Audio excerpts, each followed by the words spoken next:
Good afternoon. This is the Finance and Strategic Planning Committee meeting for Monday, June 17th, 2019, also known as T-minus 4 days to the ION getting up and running, which I think is very exciting. Not our project, but a lot of fun I'm sure that people will have over the coming weekend as they get to check out uptown, downtown, and everywhere that transit can take you in our community. And there's so much happening that we should just get on with all that's happening in our agenda. And I will look for disclosure of pecuniary interest.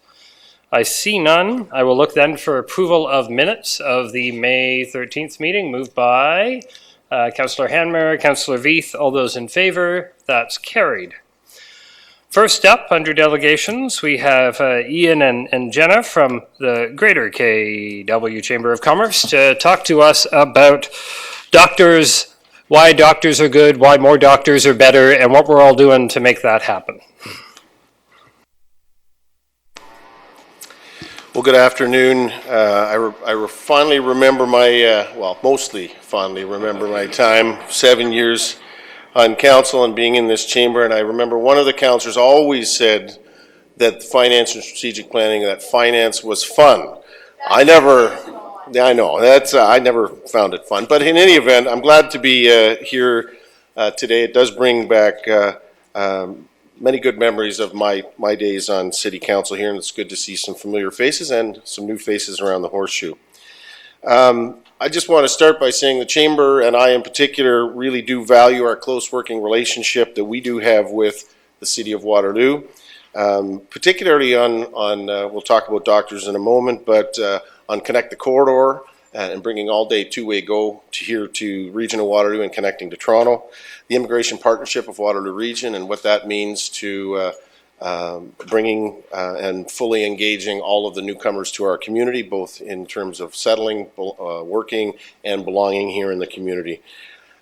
In addition, the work that we've been undergoing, the Chamber, I co-chair, as you know, the Innovation Corridor Business Council, which is the 8 chambers of commerce along the 401 corridor, and Jan De Silva from the Toronto Region Board of Trade and I chaired that group. And we're working hard with all of our communities to understand the importance of the economic zone that is Toronto to Waterloo region. So we value the relationship we have with the City of Waterloo and that important work. In addition, your visible a presence and connection with the Chamber and the events and the activities that we're doing is certainly recognized, not only by me and my staff, but by also from the business community as a whole. So we appreciate when many of you will come to different aspects or events that we hold. We do appreciate that. It sends a signal to the business community that we are working together. But today I wanted to give you an update on the Chamber's Healthcare Recruitment Council Physician Recruitment Program. With your generous support and those of others and our corporate and municipal partners, the Chamber's Family Physician Recruitment Program is a broad community initiative for the betterment and well-being of Kitchener, Waterloo, and Woolwich. It's an important economic development initiative that serves our business community and the community as a whole, ensures that we have doctors, which is one of the main it is a significant factor in when we try to recruit and retain talent here in the region of Waterloo, is making sure that they have the health care that they need for themselves and their families when they need it, both in the hospital setting and medical facilities, but also in particular in having primary care here in the region of Waterloo, and in particular in Kitchener, Waterloo, and Woolwich. The Chamber's first family physician recruitment efforts began in 1998, just to get a little background, as a volunteer task force initiative to enhance primary care and make sure we were recruiting doctors. And as we started that in the first couple of years, we discovered that there was over 40,000 of our fellow citizens in Kitchener, Waterloo, and Woolwich who didn't have access to primary care, didn't have a family doctor. There's a lot of reasons for that. I won't go into all those details, but some of it had to do with the underserviced area designation that the province at the time had, but suffice it to say that our two cities and the township were being underserved. In 2006, after a number of years of doing this on a sort of as an ad hoc committee, we replaced it with the Chamber Healthcare Recruitment Resources Council with enhanced financial and human resources and a commitment on behalf of the Chamber to be the community's healthcare recruiter for family physicians. Since 1998, over 230 family physicians have been recruited through this program, and the number of people without a family physician in our community has been cut in half to somewhere around 18 to 20,000. But so we still have a long way to go. Our population is growing in the region. We have a number of retiring doctors, and that, in fact, that bubble is growing of retiring doctors over the next 3 to 5 years. Doctors are also practicing differently. They're trained in groups and in pods as they do their training, whichever medical school that they attend, and that's the way they expect to practice moving forward.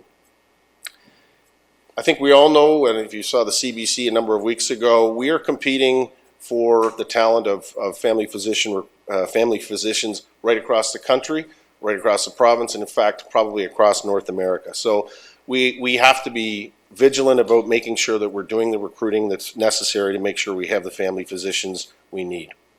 One of the prime activities that the Chamber does through this program is to have our annual family medicine resident weekend, or what we call our physician recruitment weekend. It's always the first weekend in November, and it is a key component of our recruitment initiative. In November, we hosted the 19th annual weekend and welcomed 18 family medicine residents, usually second and third year residents, but some first year residents and their partners, to the community so we could showcase the opportunities in practice, in the hospitals, showcase, in addition, the community, because we bring their partners with them. We encourage them to bring their significant other, their husband, or their partner, because we know we're not just recruiting the doctor, we're recruiting the family, and we have to showcase all that we have to offer as a community. And that's why we have our partnership with Communitech, and Communitech does a good job of highlighting the job opportunities in tech and associated areas. But we have the broader business community that do support financially this program, and so we have partners from accounting firms and law firms and manufacturers that are all supporting us financially, who come out to articulate and showcase what the region has to offer in terms of where they can live, the activities, the amenities that we have here in the region, in addition to showcasing the business breadth and depth that we have here for their partners. We also partner, and as you know, we have the Family Physician Recruitment Program. There's also the Specialist Recruiting Program, which I think the city has always supported. And we work in partnership with the Joint Chiefs of Staff of St. Mary's and Grand River, but they are responsible for recruiting the specialists to our community, which is, it's a different program, and they do a good job of making sure they try and draw the specialists here, particularly the hospitals that are required for our community. For the last number of years, we've also enhanced this program as the hospitals came to us and said, we have a real need for emergency room family physicians to work in St. Mary's and Grand River in their emergency room. So this past year, Jenna was able to encourage, we had 5 family or emergency medicine residents that joined this program and toured. They have their own sort of subset of the program, but we toured 5 emergency medicine residents, which is incredibly important. We've seen some success with that. I think we had 3, Jenna, that came as a result of the program last year, and that's an important component of it. Our guests to the region visited the medical facilities, met and spoke with local family physicians about current practice opportunities, and along with their partners, they toured both our rural and urban communities and met with business and community leaders who spoke to the partners about employment opportunities for the partners. Our goal is to showcase Kitchener, Waterloo, and Woolwich as a great place to live and work. During their stay, we highlight our communities, the housing, the education, arts and culture, and everything in between. Through this weekend alone, we usually get 3 or 4 of our residents that tour to agree to come to the region just from that program alone.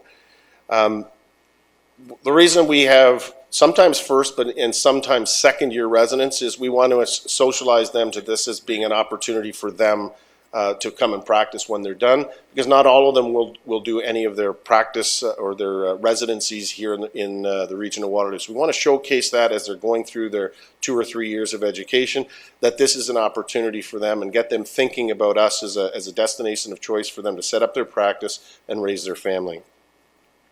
This program does rely, even though we started it as a sort of an ad hoc committee of our chamber members who did a great job, but it does rely on having a full-time person. And Jenna Petker is with me today from my staff. She works on this full-time and in making sure we have the relationships with the family residents themselves, but also the School of Pharmacy, the McMaster School of Medicine, and all of the relationships and associations that we need to have connections with, so that we have access to the family physician residents through to draw into the program. The formation, and I just as background, I think we as a community realized this was a problem and have increasingly seen success from this program. I think the formation of the McMaster Medical School and the Waterloo Region campus was a significant step forward, as was the School of Pharmacy, drawing a sense that we were a destination of choice for medical professionals. And there are now 28 first-year residents joining the 3-year undergraduate medical program that McMaster has. So great opportunity for us to be for them to understand about the community and for us to keep that connection with them throughout the years. There are 30 first and second year medical residents within the community training to be physicians in the KW Family Medicine Residency Program. This gives us a huge leg up and a real opportunity to be recruiting, not just in that year that they're finished, but all through their training. Though having the school here in town has significantly helped to recruit and retain local residents, it has not eliminated the physician shortage due to the number of factors. One being that we have quite a bubble of family physicians that are recruiting and have been retiring, and in the next 3 to 5 years, we expect almost 25% of our family physicians to be retiring. So there is a bubble coming, and that's why this program is so essential for us to be replacing those retirees. In addition, many of the doctors that are retiring and coming to that retirement age will practice in a way that the new family physicians don't want to practice and won't practice. And that being in paper practices with 1 or 2, maybe 3 doctors. Most of the new family physicians want to practice almost in a pod style. Like for those of you that are in the boardwalk or the medical center at the boardwalk, where they have larger facilities, or Joe Lee's practice where there would be 10 or 15 doctors working together. So the patient loads and their ability to work in groups is something that they really value. I think it bears, to put it in some context, for every retiring doctor that we have, and this is one of the struggles or the challenges we have, for every doctor that retires, we can't replace them with one and maintain those same patient loads. Many of the doctors that will retire may have patient loads of 1,600, sometimes up to 2,000 patients, on occasion more. A new doctor that, even if you could get a doctor to take over a practice like that, they would want their patient load to be something closer to 1,000 to 1,200. So for every retiring doctor that we have, it takes at least a doctor and a half, or a family physician and a half, sometimes up to 2 to replace a doctor that retires. So we have real benefits here in the region of Waterloo. We're growing as a population. We in terms of as a community, we have lots that commend our region, our city, to people that want to come and practice here and live here. But we are facing a challenge that we have to get more in than go out in order to maintain and try and chip away at our backlog. Despite our past successes, again, the shortage of family physicians could increase if we don't stay vigilant about maintaining this program and about being dedicated and intentional about recruiting doctors here to the community. And while the situation is dramatically better than it was in 1998 when the Chamber first became involved, it certainly is not solved.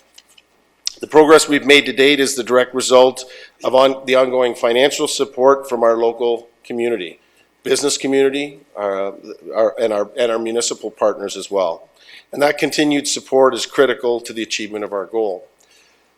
Just would say, I have certainly always used the support that we get from the City of Waterloo, the City of Kitchener, and Woolwich Township, and I leverage that for the business community, saying that the municipalities know this is a problem, they're working with us, because our program has a budget of somewhere in the order of $155,000–$60,000 to do all of the things we need to do, and the vast majority of that comes from our partners in the business community, and they want to know that we're actively engaged with our municipalities. So thank you for your support, because it means a lot.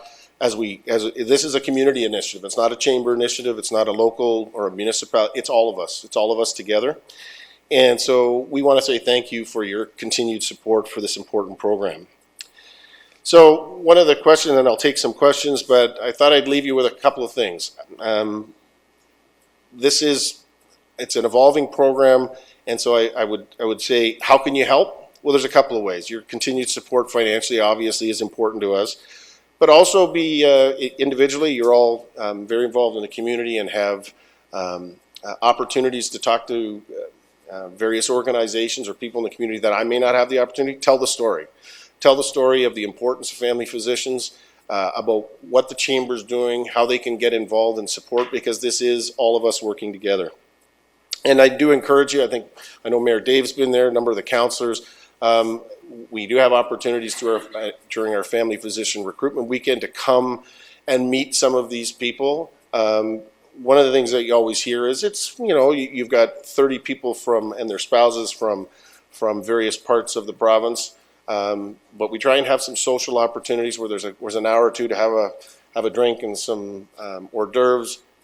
But the opportunity for our business community and our municipal leaders to talk to them about what the community means to them, about the activities that you support, about raising a family here. Those things are important to these.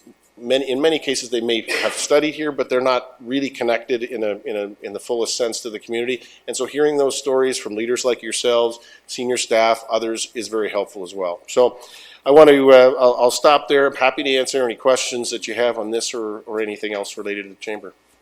Thank you very much, Ian. Looking to Council to see what questions Council may have. Mayor? Thank you, through the chair. I think I've been involved since the 5th physician recruitment weekend, first as a sponsor, then as a chamber board member, and now as a municipal elected official. We just can't seem to get rid of you, Dave. Yeah, I know. Good try. Good try. I keep running.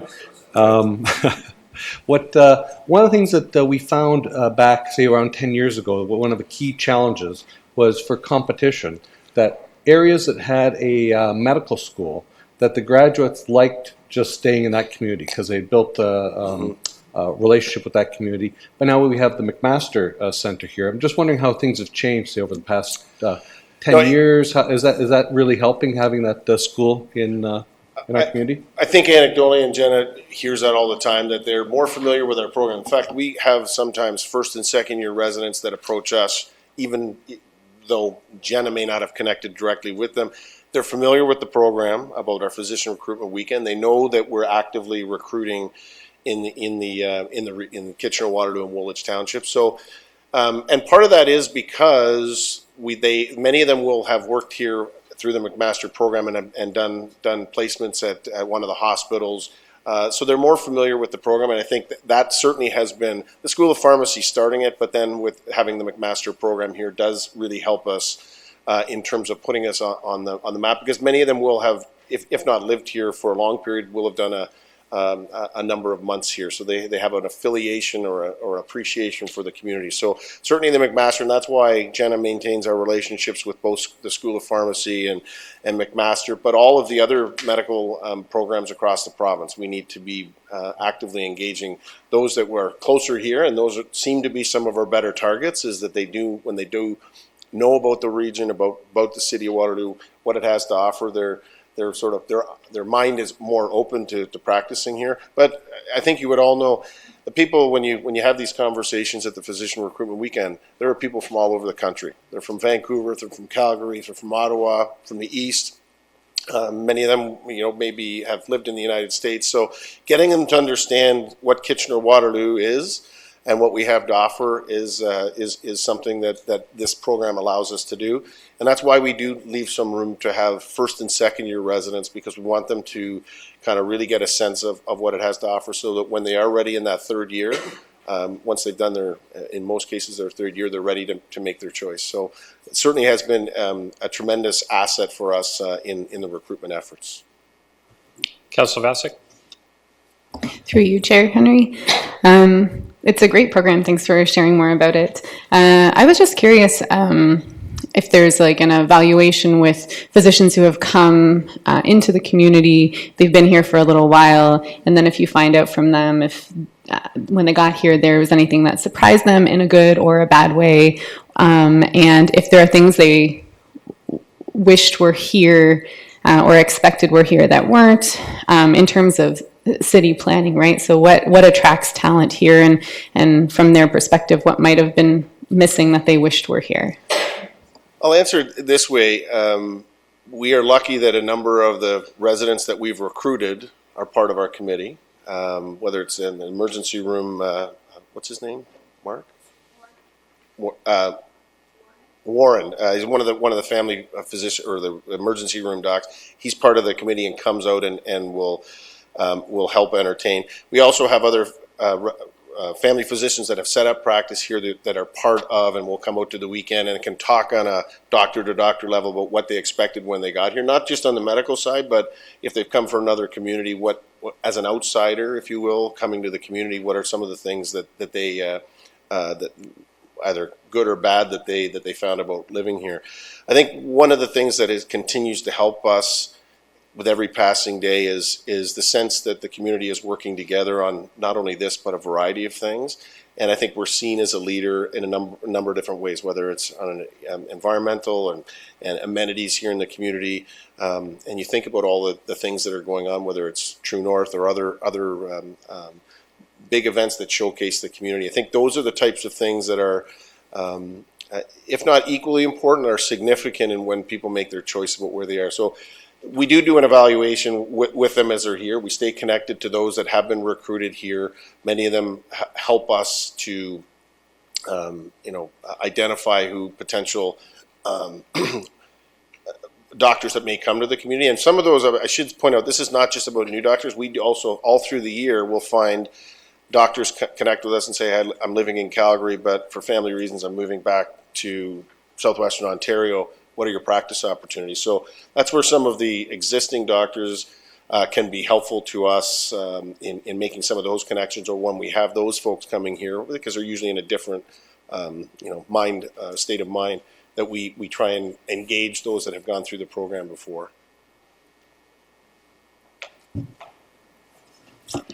Through you, Chair Henry. Thank you as well for coming and giving us more information. I think ideally this is the kind of program that we wish we didn't need, but we quite apparently do. But I'm just curious, like, given the fact that we're facing that retirement bubble and that we are competing with so many different places, do you see a time when we won't need this program anymore? I had to do a full disclosure. I think when I started at the Chamber almost 9 years ago now, I think our goal at the time was saying, with the backlog that we had, and that we were making some progress, that we thought within 5 to 7 years that we would hope that there would be an opportunity where we wouldn't have to do the program in the same way. Meaning, do we have to have a budget like that and a dedicated person? I think that was the goal at the time. I think what I've come to realize is I don't think there's going to be a time when we don't need to be recruiting doctors. Will the program evolve and change? Maybe. In Cambridge, and again, you can get into the weeds on underserviced designation and other funding sources. They don't seem to have the same shortage in Cambridge, but we certainly do in Kitchener-Waterloo and Woolwich Township. So I guess the answer to your question is, if we're not doing it, it won't happen. The ministry is not doing it. The LINs, for all the good things that they did, it wasn't their mandate or their responsibility. And so from my perspective, for pure business, and as a, I would say, I sat in your chair, this is a community initiative that needs to happen, because if we're not doing it, no one's going to.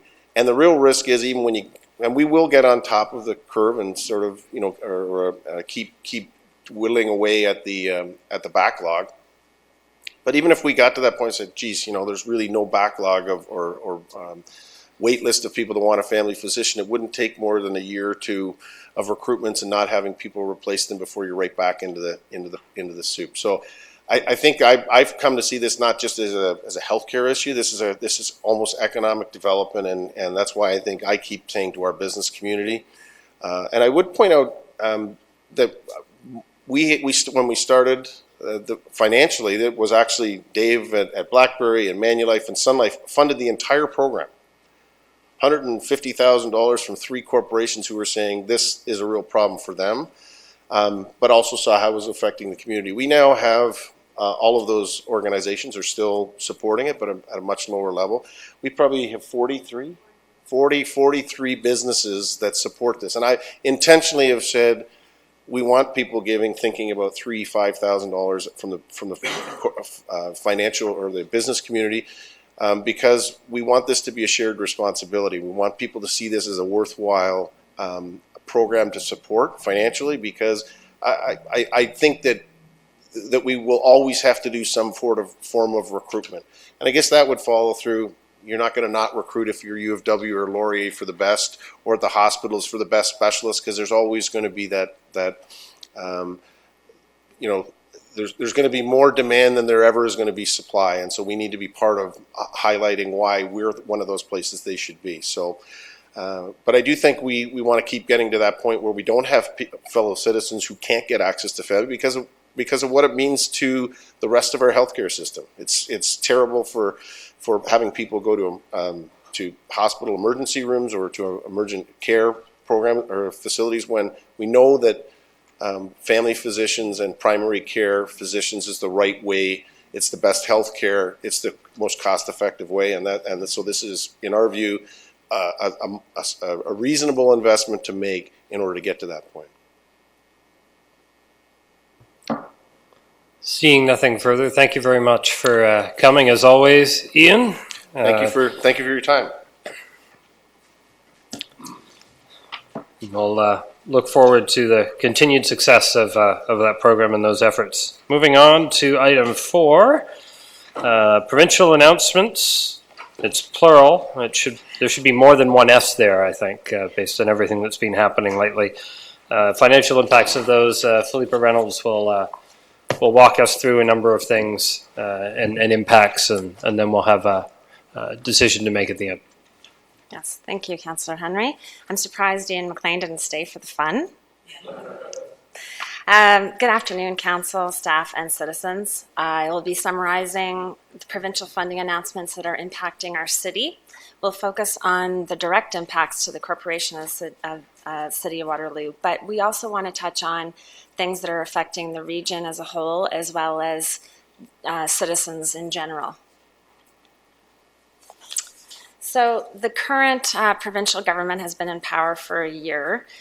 The 2019 budget that was tabled back in April indicated that the intention was to eliminate the $11.7 billion deficit over the next 5 years. The province says that over 90% of spending goes toward school boards, hospitals, municipalities, and outside organizations. So the equation is pretty simple to understand. If you're going to reduce the deficit, they are looking to reduce funding to other organizations.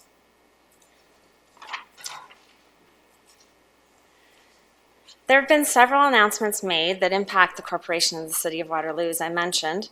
Bill 108, More Homes, More Choices, or More Choice Act received royal assent on June 6th.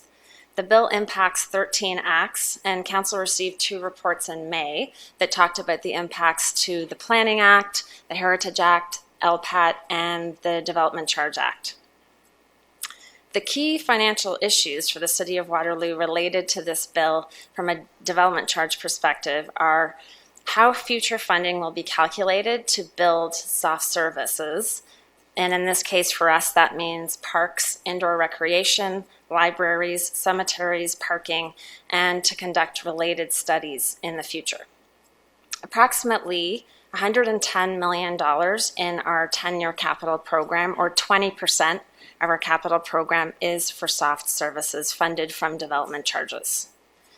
It's been widely understood up until this point in time by cities and consultants that funding would decrease once these soft services move from the Development Charge Act to a new regime, the Community Benefit Charge Mechanism. However, there was a letter received from Minister Steve Clark recently that assures municipalities that the change will be revenue neutral and that their focus is on predictability for developers. Without the regulations, it is difficult for staff to really understand the implications of what's being proposed. The province is seeking consultation on the new charge mechanisms as well as the transition timeframes. And the first opportunity for this consultation is going to occur tomorrow, actually. And staff are registered for the call, among many other municipalities, I'm sure, that will also be in on this call. In the meantime, the City of Waterloo has two large and important soft service projects underway, as you're well aware, the WMRC expansion and the Eastside Library branch. Both projects are heavily funded from development charges and are expected that tenders will be awarded later this year. Staff recommend continuing to move forward with those projects over the next little while. We are monitoring our development charge receipts and collections, and we will be back to Council in August or September to provide an update on those projects from a financial perspective. We'll also be keen to understand the impact of moving to a CBC, a Community Benefit Charge Mechanism, and how that'll impact our ability to collect cash in lieu of parkland. And in addition, cash flow will change dramatically for most development categories, which would see funds collected over 6 years for most and 21 for nonprofit, 21 years for nonprofit developments, as opposed to our current system, which is upfront collection. So the city's current DC bylaw expires in 2022. Once the prescribed date is established by the province to move to the CBC model, DCs will no longer be able to be collected for soft services. Ultimately, the province will make this decision at some point, likely in the next few months, is what we're sensing. Depending on this future date, which we will for the moment presume is after the 2020 budget approval date, which is February. It could be before, but let's presume for a moment that it is after. We recommend that the budget continue to be considered for approval covering the 3 years, the 2020, 21, and 22, and that staff subsequently revise it if needed and in accordance with the multi-year budget process or policy. But we will see what the next few months bring as far as what that transition period looks like, and we will certainly be sure to keep council apprised of those options and what that looks like. In the meantime, as council's aware, we staff have initiated a new development charge background study, and this happened in January. Even though the current bylaw doesn't expire until 2022, the background study was initiated to align with the 3-year budget process. And we decided that it would be very helpful for the development charge background study to align with the multi-year budget process, which is every 4 years, so that priorities can be looked at together in terms of growth versus rehabilitation. And so that was the intention of doing so. We are continuing to amend our existing bylaw for engineered services, as they will continue to be charged through development charges regardless of Bill 108. So we still need a development charge bylaw, and we would like to proceed with the amendment of those pieces of the bylaw. However, we plan to keep intact the piece of the bylaw that relates to soft services. Once proclamation and the prescribed date for transition is known, we will work to establish a new process along with the planning division to understand the new CBC study and ultimately pass a new bylaw for that side of projects. So quite a few unknowns still. We don't have all the answers, but we are working through them and making sure that we understand what our options are to present to council for future decision making. Another announcement that could have a direct impact on the city of Waterloo is one that was made rather informally a couple of weeks ago, where it was identified that municipalities perhaps could, should, would cut 4% from their budget. We don't know at this time what the province will seek specifically. To give council a flavor, 4% of our tax-supported budget is about $3 million. 4% of our gross budget, which includes all of our enterprises, is almost $8 million. 4% of the provincial funding we receive is about $33,000. 2 weeks ago, the province announced a fund called the Audit and Accountability Fund to drive efficiency reviews in large cities and school boards. More on this in a little bit, but it's connected to this piece. Again, if there's an outcome from this announcement that impacts our financials in any way, certainly we would like to come forward to council over the next coming months to talk about that and what those options look like. Waterloo's continuous improvement. As noted during each budget cycle, the City of Waterloo is committed to continuous improvement by way of efficiencies, including real-time savings, but also future cost avoidance, budget reductions, and capacity building, as well as budget adjustments or true-ups, as we've called them. And we also look for revenue opportunities that promote fairness and equity. In addition to reviewing and analyzing actual to budget variances 3 times annually on a line-by-line basis, staff review multi-year actual trends during budget preparation too. These actions often result in sustainable budget changes to reduce the budget or provide capacity in the budget to address other priorities as they come up. Further, in April 2013, KPMG performed an organizational review, which was subsequently implemented. And then in 2018, another recalibration of the labor force was undertaken.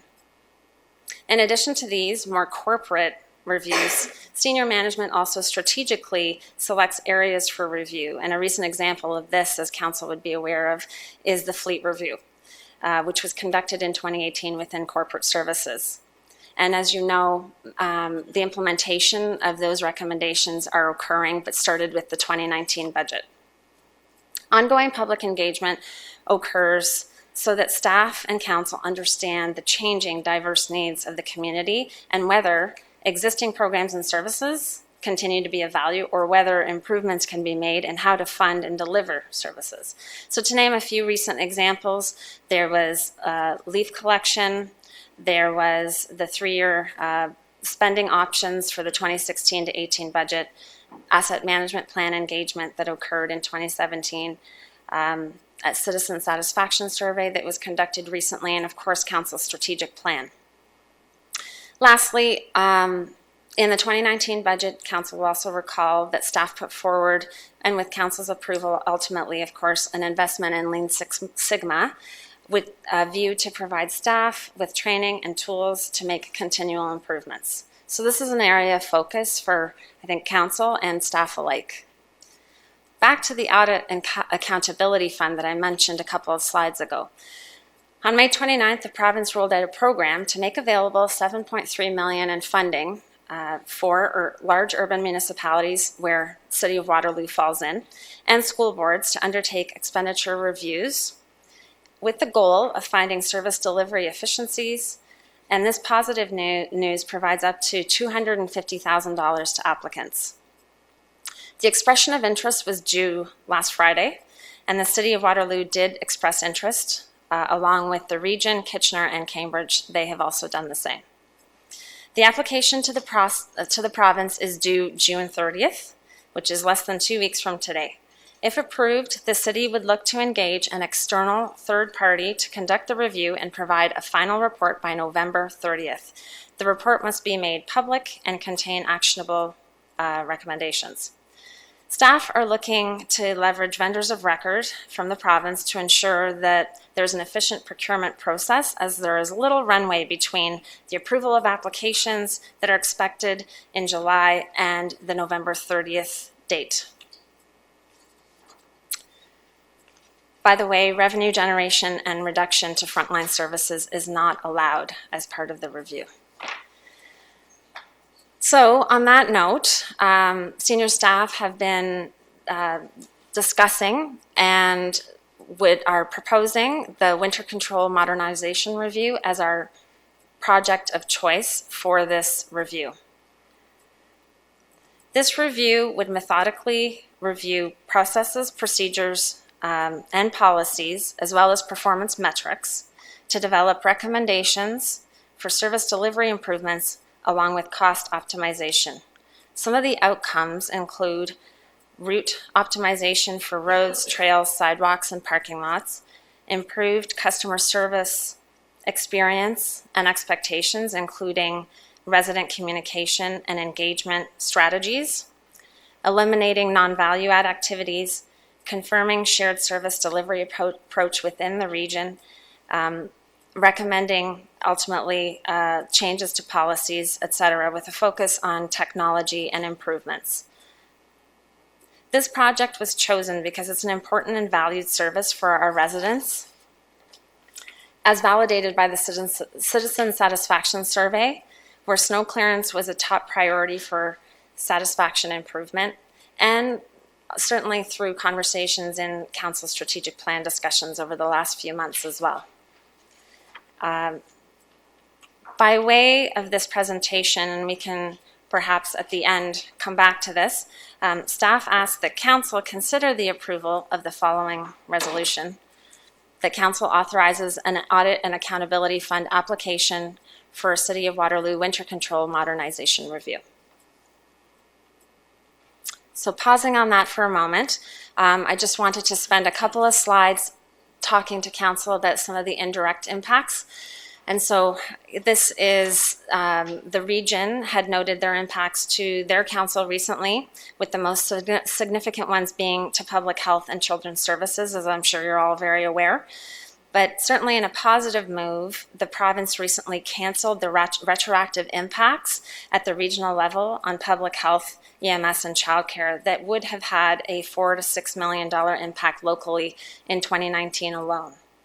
This was certainly, I'm sure, a welcome relief so that the region can take some time to plan for these reductions in 2020. They are also noting that there could be other announcements that may come, and they're monitoring those and just keeping an eye out for that.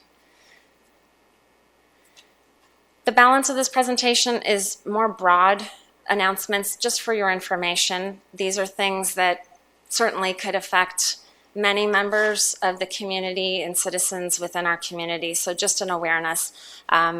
Education, certainly there's been quite a number of announcements, and with 2 universities and a college here, that's obviously likely touching many of the citizens within Waterloo. So there's some items identified there. Health, again, many changes being proposed there, mergers, obviously, many different organizations involved in these proposals, but obviously that touches everyone in the province in one way or another. Arts and culture, some changes there in terms of funding to a couple of different programs, innovation and research as well, and police. Environmental funding is also being looked at, as well as cuts to those that tend to be the most vulnerable within society. So that is, I'm sorry I couldn't end on a great note, but that is my presentation. I'm happy to go back. I think I'm just going to go back and put up the resolution, but certainly happy to take any questions about that or anything else within the presentation. And unlike provincial question period, we do have staff available to provide answers. Mayor Jaworski? Thank you. Wonderful, encompassing presentation, Philippa. I think the 4% issue is a bit of a red herring at this moment, I think. So I think it's safe to say that on slide 5, you said we saved $7 million over 8 years. I'm wondering how you factored in the LED retrofit, the LED streetlight savings in there. Because if it's over a period of time, do you add it over multiple years, or I guess that was only a partial year? How might that figure in? Because the number is about $1 million a year, so I'm wondering how you'd factor that in. And I think that's a really good message for the provincial government, that we're already doing the savings here they are. Fair enough. Yes, so I would say that it is a little short-sighted because it's like here and now as opposed to really looking forward, and we certainly achieved more savings than we had originally anticipated. So I agree. I think about $1 million a year, give or take, is about right. Okay. Thank you.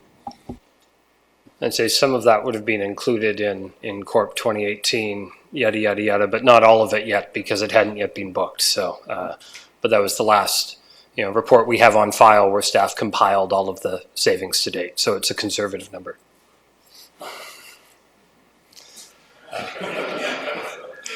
Yeah, but I think the point is, I'll go to Councillor Zisai. I think the point is well taken. If the province is looking for municipalities to make 4% reductions at the highest level to their gross budget over the last 8 years, we've done that.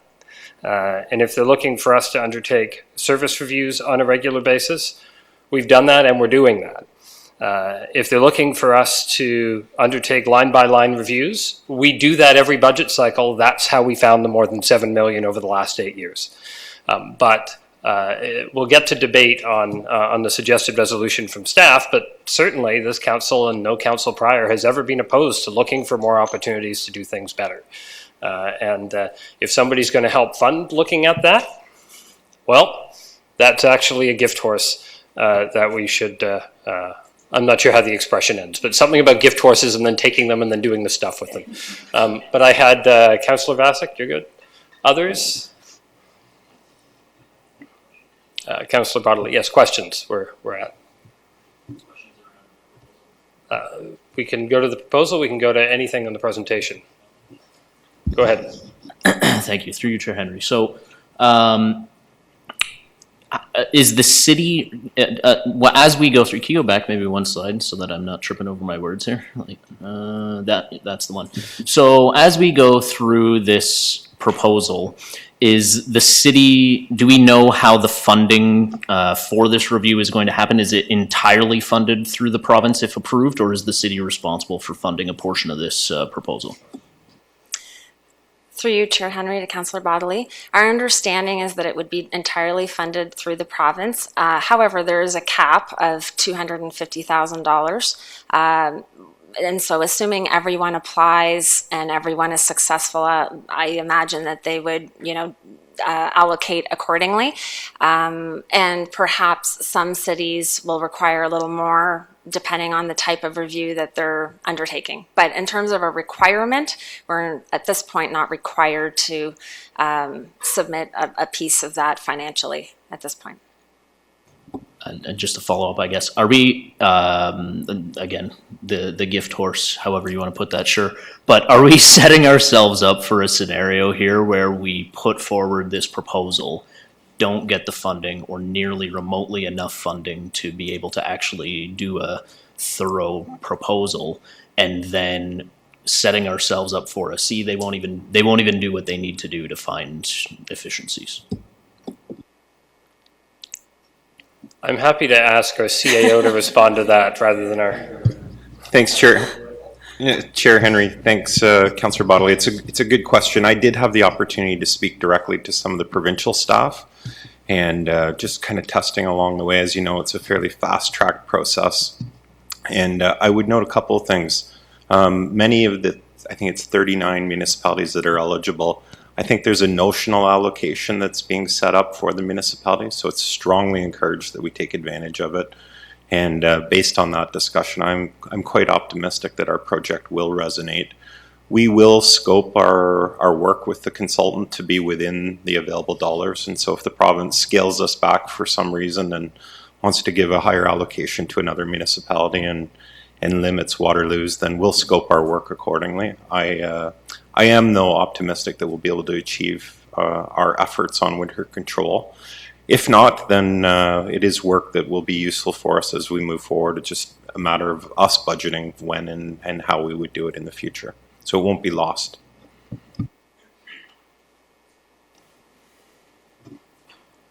Thanks. I did have another question about, I think you mentioned it, but I didn't quite catch it, the plow route optimization.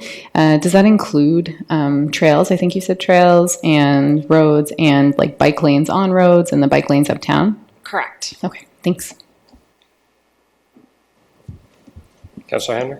And then, unless, Keshra, you wanted to get in before that? Through you, Chair Henry, and to answer the earlier question too, I was just looking at the process that we've received from the ministry. It requires us to submit the project cost timelines, the procurement document, project charters.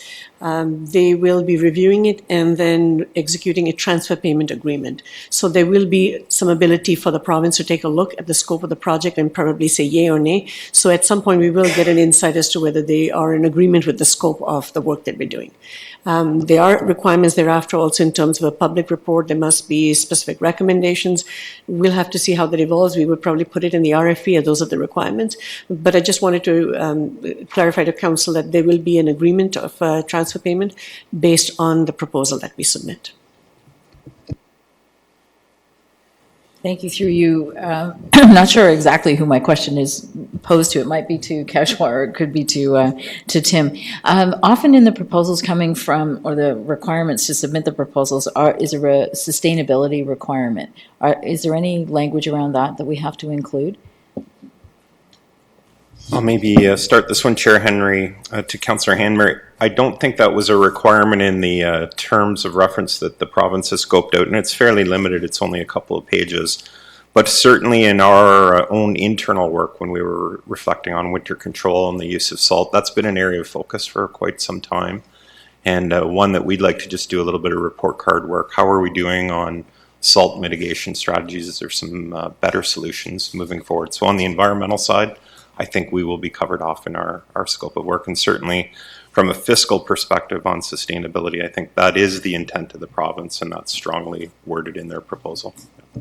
Thank you. I think that is a key piece for us to make sure that we've got an eyesight on. It's one thing to do a review, and if there's no way of being sustainable in what comes out of that. So I appreciate the efforts to date. Thank you. Through you, Chair Henry, one quick question. Well, one note first. I'm sure the residents of Waterloo will be glad to know that the city is already thinking about next winter. We haven't even officially started summer yet, and you're already on it, so thank you. I see that this is looking at, is it a question of modernising processes already in place, or will city-cleared sidewalks be something that is considered as part of this review? Look to Mr. Rapp or Mr. Anderson, since I think we're getting into projects rather than operations rather than finance. I'm not saying you need to, I'm just curious as to... So maybe Chair Henry, I'll take that one too, and Mr. Dykstra might want to weigh in. I think we will be applying a lens of what we do currently and how do we improve kind of current conditions. The discussion on expanding our service response policies and procedure, it could be some outcome of the study work as they look at other jurisdictions and what's going on around us. But I think our primary intent will be to look at our current practices and how we might improve the technology with our fleet equipment, for example. Yeah. Great, thank you. Through you, Chair Henry, looking specifically at the eligibility criteria from the province, it requires that the result is a final report by an independent third-party reviewer that provides specific and actionable recommendations for cost savings and improved efficiencies.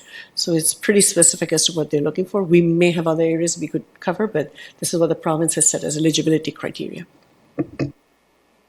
Yeah, and that one certainly ends up being a spending more money, not a less money kind of thing. So efficiently spending more money, yes. There's lots of commentary I could try to give if I try to insert myself as if I were an MPP on all of that language, but I will save it for the bar or something, a setting that's more appropriate. So I think we've asked questions. I'll look for someone to move the resolution in front of us. I'll look for Mayor Jaworski, seconded by Councillor Bonagora. Questions or further comments from council? Seeing none, all those in favor? That's all of us. Thank you for the work on that, and there'll be more, no doubt. Thank you. Next up, we have our consent motion. Anything to be removed from consent, or can someone move the consent motion? Moved by Councillor Hanmer, seconded by Councillor Veith. All those in favor? Those are carried. We do get grant money sometimes. That's always good to see. Next up is, this is the fun part that Ian McLean was talking about earlier. We have the 2018 consolidated financial statements.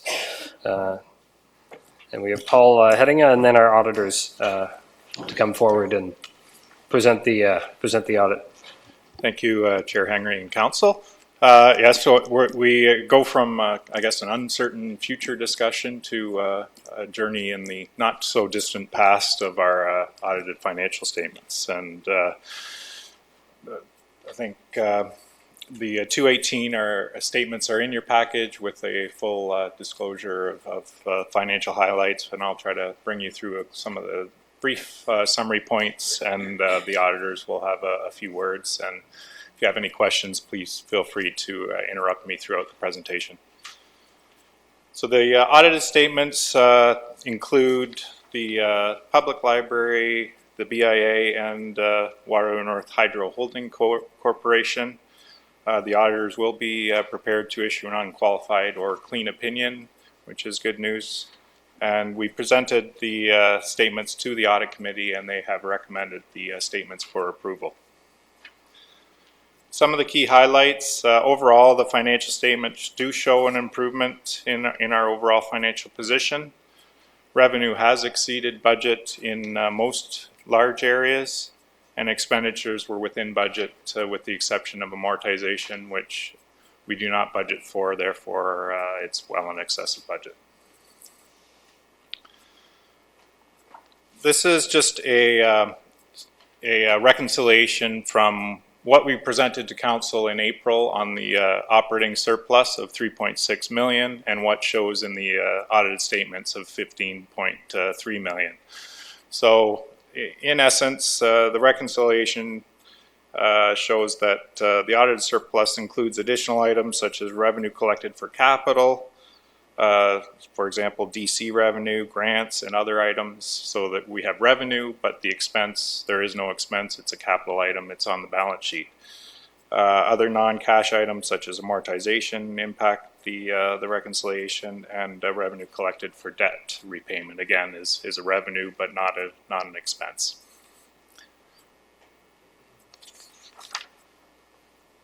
On the reserve side, we did see a large increase in our reserves in 18, but that was due to a reclassification of how we treat our utilities reserves for audited statement presentation. So essentially, our reserves didn't change much from 17 to 18. Debt per capita did show a continued decrease in 18, and our increases in tangible capital assets have slowed somewhat, but are still increasing.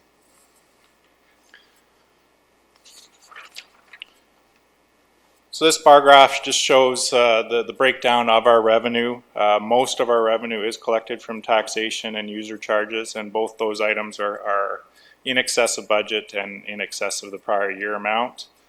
The two items of note on this slide are the lot levies and development charge revenue and other revenues, which are well below budget for 18, and that's due to the timing of revenue recognition for those items.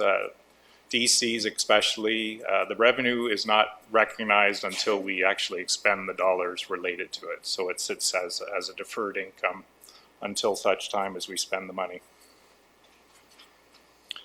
On the expenditure side, as you can see, salaries and wages and employee benefits and materials and services are by far the largest items of our expense areas and are both well below budget and consistent. And the amortization, again, as I mentioned previously, we don't budget for it, and it's a large item of 24 million. This slide shows our amortization compared to our tangible capital asset additions. Ideally, you want your additions to exceed your amortization and probably exceed it by some measure, because amortization is based on historical cost. So just replacing items at their amortization value doesn't necessarily keep your infrastructure deficit at bay. And definitely the asset management plan has indicated that heavy investment is necessary. This slide shows the large increase in the reserve, which again, as I said, was related to a reclassification.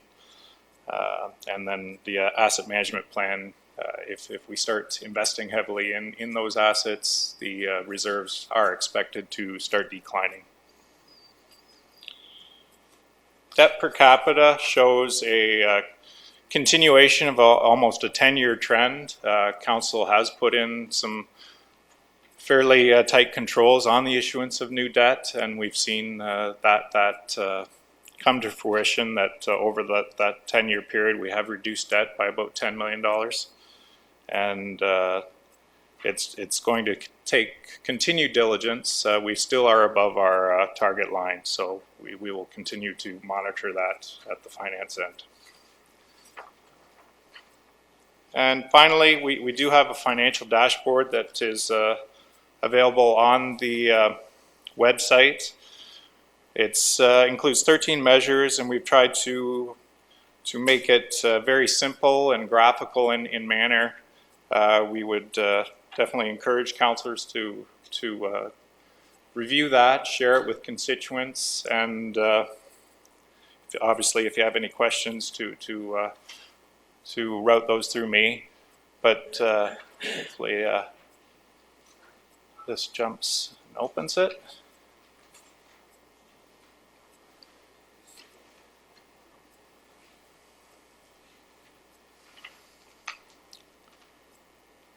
So we've selected four measures in the four categories: one for overall financial position with the graphical representation, one for economic growth that shows assessment growth, one for reserve levels that shows the reserve levels and the target line, and finally the item for debt. And additionally, we have our full report of all 13 measures available on the website as well.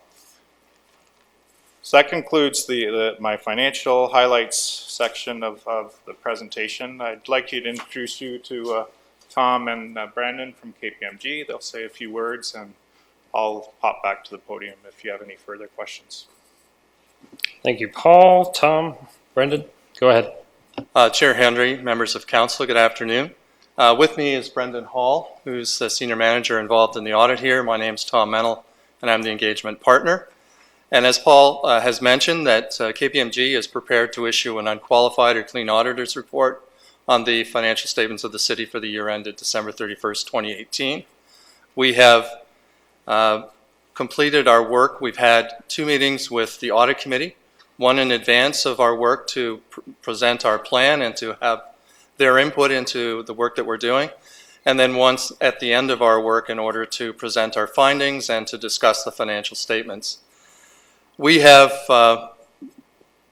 done work on the consolidated financial statements of the city. There are standalone audits that are done of the Waterloo, or the Uptown Waterloo BIA, Board of Management, and the Waterloo Public Library Board, and we have met with both of those governance bodies to discuss their financial statements. We also rely on the work done by KPMG in the audit of Waterloo North Hydro Holding Corporation in the performance of our work. We are appreciative of the preparation, assistance, and cooperation of the finance team here, and that allows us to do our work efficiently. I believe that we've got an excellent dialogue with them in terms of ways in which the city can continue to improve its processes, and we have a good discussion around that, and we certainly think that there's an attitude of continuous improvement. So certainly appreciate that as auditors. We did not identify any significant control deficiencies in the course of our work. We certainly appreciate the opportunity to do the work for the city and would be happy to answer any questions that the committee has. Thank you. Thank you very much, Tom. Always good to hear about unqualified audit opinions. Those are the kinds of opinions that we're looking for. Looking around to council for any questions for either our auditors or for Paul. Seeing none, let me just say, Paul, and to staff supporting Paul, thanks for the updates to the dashboard in particular. I know that we'd had a wide range of measures that we'd been reporting on, but in order to really consider performance measurements across the city so that council and the public can get a better handle on how we're doing, sometimes less is a lot more, and I think these are very clear and metrics, and they seem to be very clearly presented, which hopefully everybody can make use of and sharing with members of the public that are interested in such things as financial performance. So with that, I think we need an approval of the financial statements. So it's a resolution that somebody should move and second. Moved by Councillor Veith, seconded by Councillor Hanmer. Any comments or questions thereon? Seeing none, all those in favor? That's carried. Next up, we have the Parkland Strategy Background Document, Research, Analysis, and Visioning Report. Thank you for not including the 170 pages in the 400 and whatever pages that we already had in our packet today. Yes, thank you. Thank you, The Chair summary Henry. seemed to be a good one. Go right ahead. Okay. Thank you, Chair Henry and members of council. So the Parkland Strategy Background Document marks the completion of phase 1 of the Parkland Strategy Study. So it basically provides an overview of the city's existing park system. So it tells us what we have, how we manage what we have, who the users are, what they are saying, and provides some review on emerging trends and needs. And this background document will be used to inform the phase 2 of the study, which will be the actual preparation of the parkland strategy that will contain recommendations on how to move forward. So I have 2 members of our consulting team with me here today. Eha Naylor is a partner with Dillon Consulting, who is the lead on the study. And Anand Desai is the associate planner with Monty Brown Planning Consultants, and they prepared the community's demographic profile. So Eha will provide a brief overview of the background study, and then she'll give you a sense of what to expect in terms of next steps. Okay. Thank you very much, Andrea. We'll turn it over to the consultant. Seems the slides are auto-advancing, so you may have to stay on top of it. Clearly, this will be a quick presentation, so... The back arrow may help you get started to at least have a fighting chance. Thank you.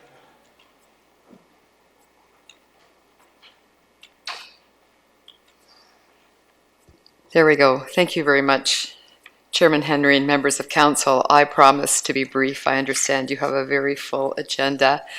And yes, the 175-word document is a bit much over the weekend, especially when it's Father's Day for many. So we are, in fact, in the process of re-envisioning the future of Waterloo's parkland system. And we have assessed the existing and future parkland inventory against what we're projecting to be the needs. We're exploring new trends. We are aligning to your strategic plan, and we are looking to help guide the capital and operational funding for your parks going into the future. And this is really the conclusion of our first phase. We have been informed by all of your policies and existing plans, including the official plan, the strategic plan, neighborhood strategy, and all of the sports strategies that have come before the study. And we have worked closely with staff. They've really been partners in our work, and it's been a very collaborative process. There is good news. It's on this slide, and that is you should be assured that your parks and trails are well used. They're appropriately distributed. You have an impressive mature tree canopy, and much attention has been paid to your parks and trails in recent years. And you have an outdoor field sports strategy and an action sports strategy that's in place and is part of the basis for what's happening. With respect to the community profile, Anand Desai, who is my colleague here, prepared the profile with input from the staff, with current demographic information. So it is guiding what we're doing.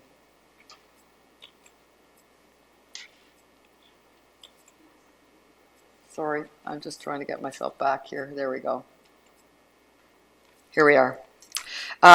So there is population growth that is occurring here in the city, and a sizable amount of this new population will be living in the intensified areas along your transit corridor, and the types of open space they will need are different than the types of open space that your population has needed in the past. You have a growing young population, they need more active choices. You have a growing aging population, they need different choices for recreation. And so we're absolutely looking at the facilities that both of these growing demographic groups need. The other important trend is the whole diversification of the cultural parts of your community. So there are different cultures are looking to use parks in different ways, and that is an important part of what we are evaluating as well.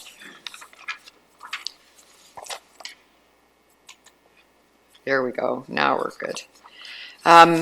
With respect to the trends and needs for parks, for example,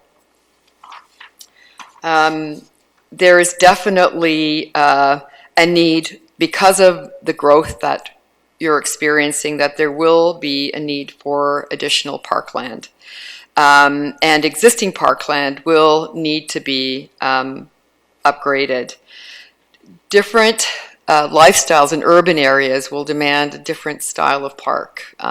They're no longer homes where people have private amenity areas where they can have a barbecue and their own backyards. They're looking for parks for different reasons. And it's time, we believe, to look at your parkland standards and also the types of classifications and typologies you have for parks and update those to best practices. We also are looking at have been evaluating and benchmarking your parkland provision standards, 3.15 hectares that's 1,000 persons. And it is a very generous provision standard when benchmarked against other municipalities of this size. And in our view, given Bill 108, you will have challenges meeting the standard going forward. And we're looking for ways to help you to achieve the same kinds of outcomes, potentially with some less space. And we are also looking at area-specific assessments in places that are really growing quickly, because it will be challenging to find a lot of open space, or enough open space perhaps, in those intensifying corridors along transit.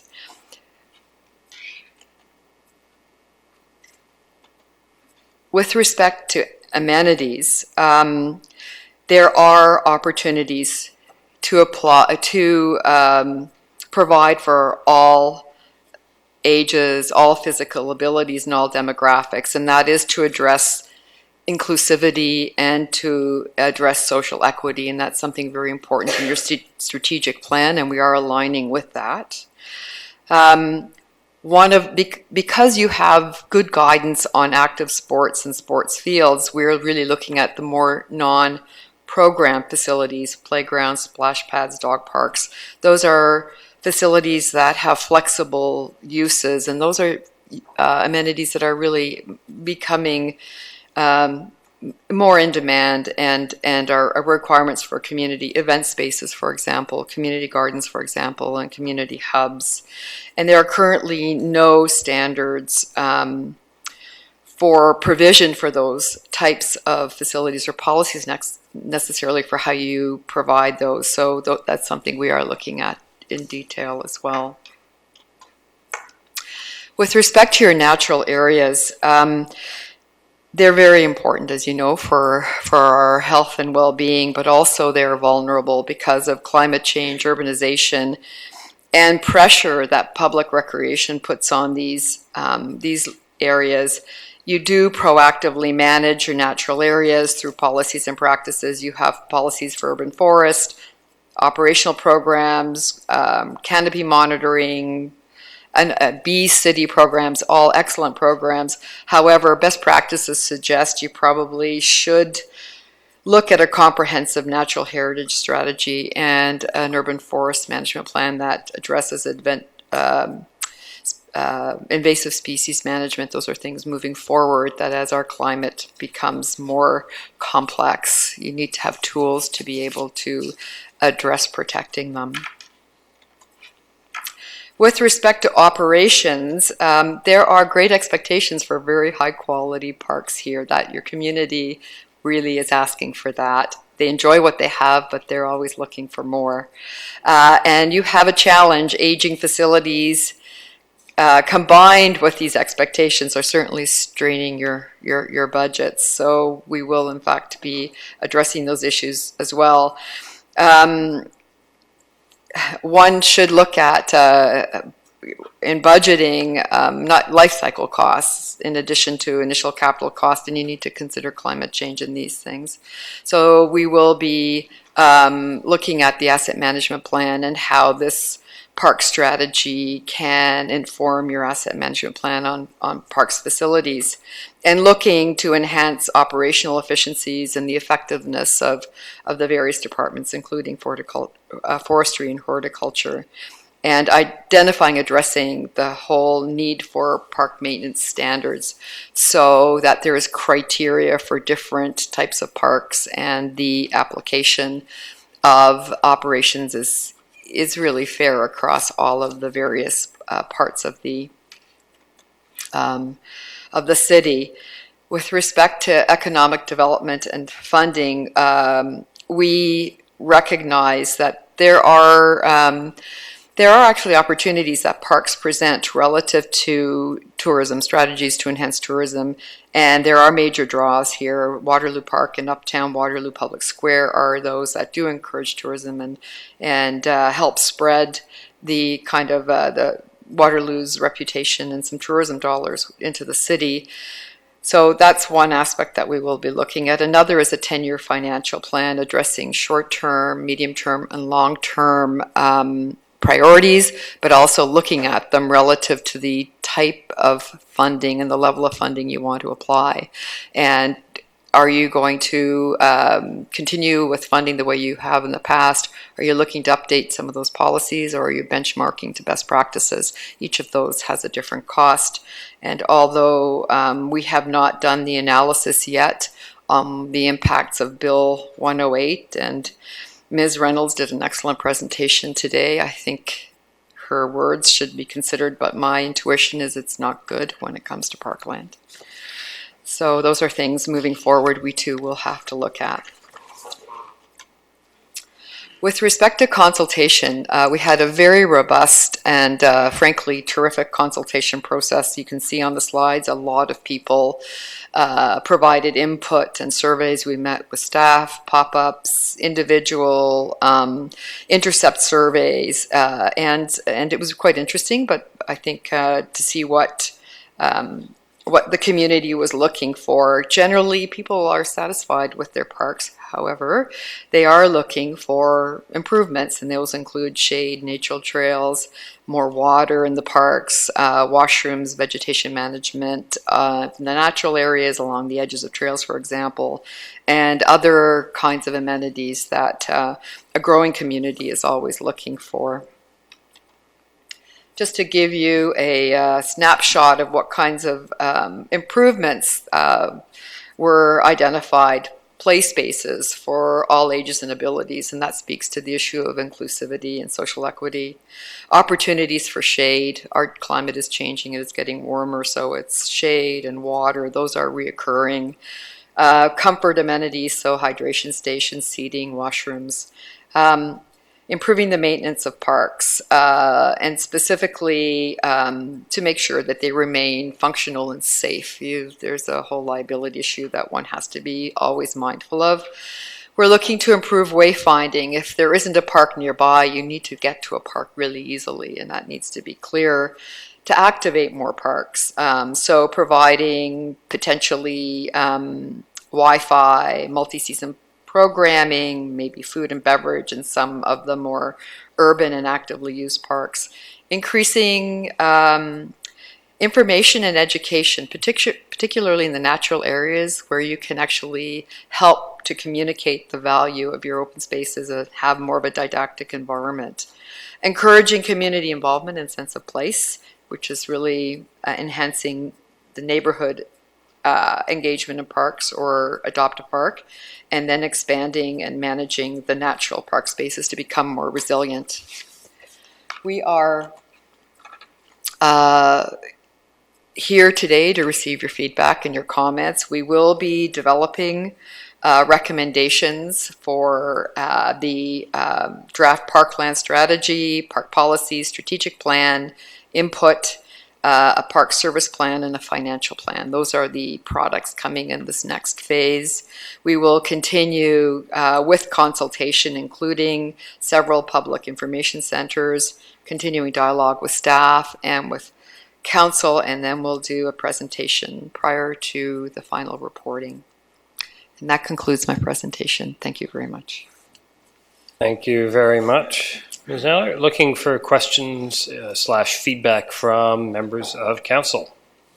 Councillor Veith. Through you, Chair Henry. Thank you for the report. I enjoyed reading the strategy. There's so much in there. One question about the public information centers. Will that be general city events, or will you take it to the community centers, for instance, or to the parks? We do plan on having all of the information centers in the community centers or within the parks. It depends on the time of year. If we can manage to do it when the season's warm, we had some fantastic feedback when we were at different events that were when we partnered with different events. So we would certainly do it in community centers. I think that's where the folks are. That's where we'd like to be. Okay, I think for me, two big things for my ward are outdoor activities for adults, like outdoor, like is it Victoria Park? One of the in Kitchener, the neighborhood fundraised for outdoor exercise equipment, and that's been something people in my ward have been asking for a long time. So that's something I'd kind of like to see, and pickleball courts too, outdoor. And the other one is the crime prevention through environmental design is another really important piece for me. And I really liked seeing all the photos of Heasley Park in the document. So anyway, thank you and good luck. There was certainly some great community building around some of the rehab in Heasley Park a number of years ago. Mayor? Thank you, through the chair.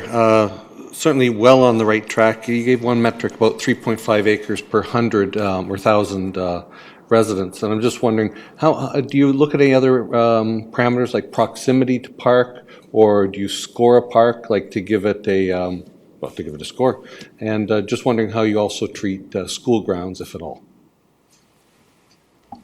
So in the assessment, it's 3.1 hectares per 1,000 residents, and we that is just an overarching number relative to the population and the number the amount of parkland. You also do have open spaces which are categorized differently. So there are a number of things that build into that.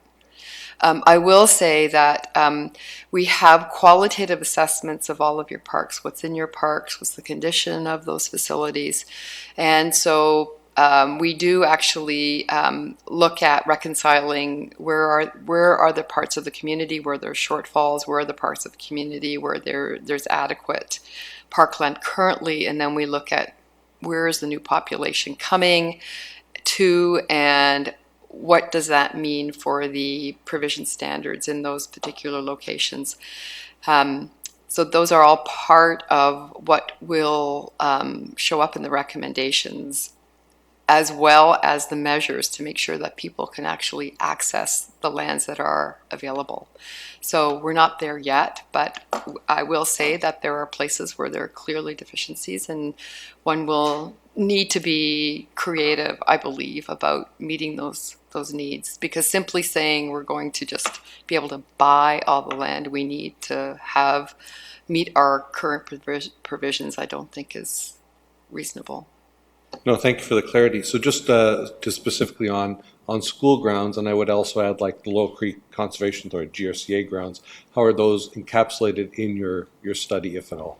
So we have other lands that are included, so those would be identified. But if they're schools, for example, public school grounds, we've netted out, for example, if there's a piece of property that has a building on it or community center on it, we've netted those lands out. So it's really what is available for a member of the public to recreate on. All inclusive then? That's right. Okay, thank you. Yeah, certainly there's a lot in the classification systems and recommendations around there, and levels of detail that goes into numerators and denominators that spit out those numbers. So there's lots of complexity that I'm looking forward to seeing some advice on how we resolve. Councillor Vasic? Thanks through you, Chair. I mean, it's similar along the lines of inclusion and equity, and it sounds like you're giving a lot of thought to that, and it sounds like Council is also interested in giving lots of thought to that. So I'm curious, just two specific things, which would be like, through your process, how do you look at best practices or exemplars on equity in particular in parks? And then will your recommendations also include how to evaluate like some of the metrics and indicators and impacts and outcomes that we'd want to see in terms of equity, so that we can measure that? So with respect to the equity, there's guidance for equity in your strategic plan and what equity means. And we have used inclusivity in the report. We haven't necessarily used the word social equity, but it's there and it's in every aspect that we undertake. So we've looked at it from a demographic perspective. Anand's work has identified where Waterloo can be more inclusive.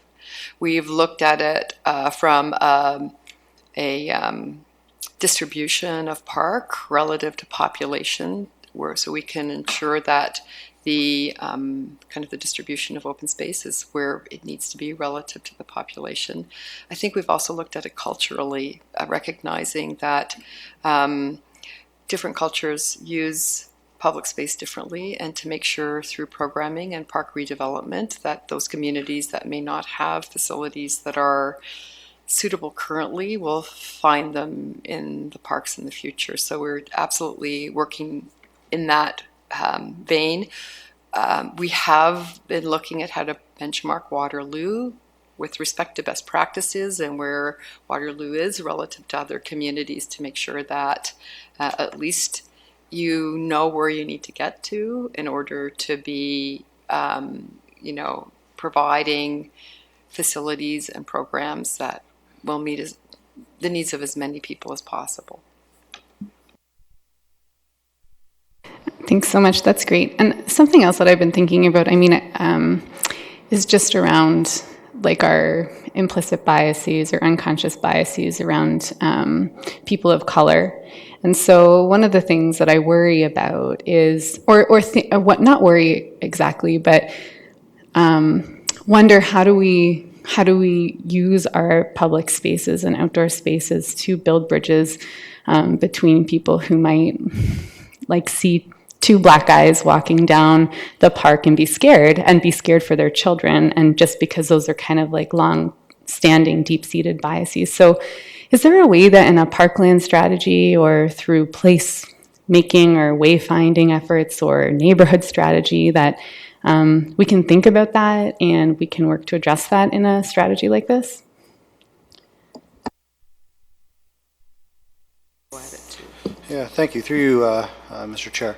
Again, yeah, your point comes back to the broader notion of inclusivity, equity, and I think every recommendation ultimately that comes out of the parkland strategy will have, at its fundamental point, one purpose: get as many people into the parks as possible, regardless of income, regardless of age, cultural background. And so, to your point and question, the way that I think the parkland strategy can contribute to this culture of inclusivity or a culture of equity is by working in tandem with all those various documents that you've identified. I mean, how does the parks relate to the neighborhood strategy and urban design guidelines, for example? How do we design spaces to be welcoming, comfortable, friendly? Can we integrate public art that showcases indigenous culture, or do we provide spaces in parks that are reflective of certain cultural backgrounds around cricket's the popular one from a facility perspective, but it goes beyond that. So I think it continues to be a holistic approach. The parks is but one component, but the way you design a park, the way you consider principles such as safety, can minimize certain fears as well. So I think the document will work in tandem with a number of others to achieve that goal. Councillor Barnagar. Through you, Chair Henry. Really just more of a comment. I was really heartened to see many of the things I heard from residents in the Uptown area reflected in this report. You're talking about making it easy to find parks, having parks for all ages, having shade provision. These are things that I heard from a lot of people, and I'll be quite interested to see what kind of feedback you do receive at the public information centres. Because I think going forward, parks, they already are essential to the city, but they're only going to become more so, because these are the melting pots of a society that can become somewhat separated and somewhat stratified. So I'm really heartened that you're already considering these things and you're factoring that into the process going forward. So please keep going.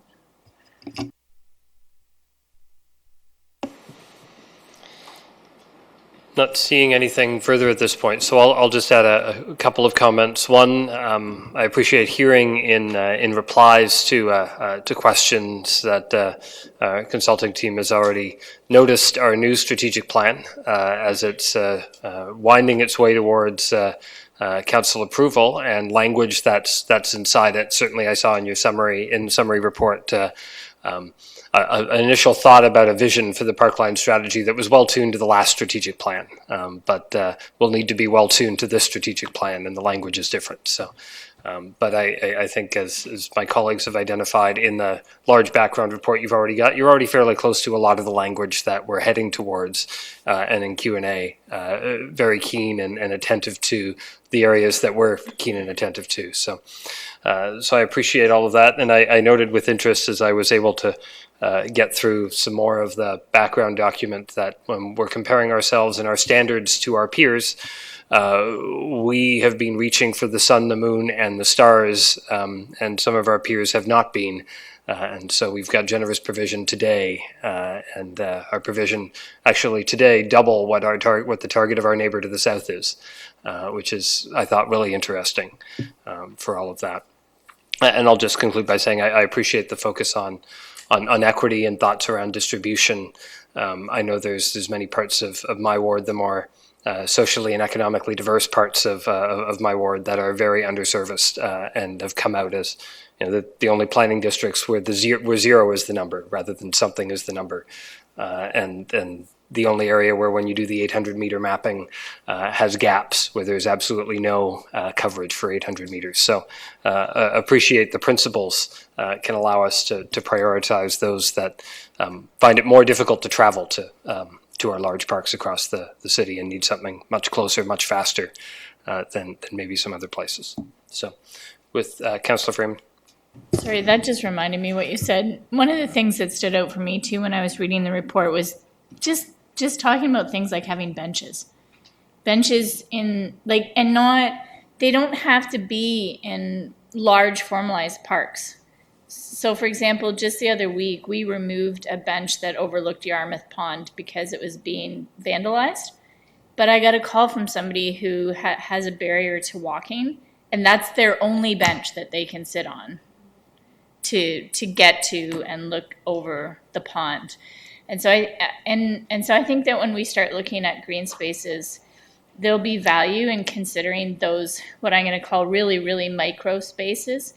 Because I know that last year too, in and around Eastbridge, near the seniors' residence at Park Home, they asked for another bench on the pathway.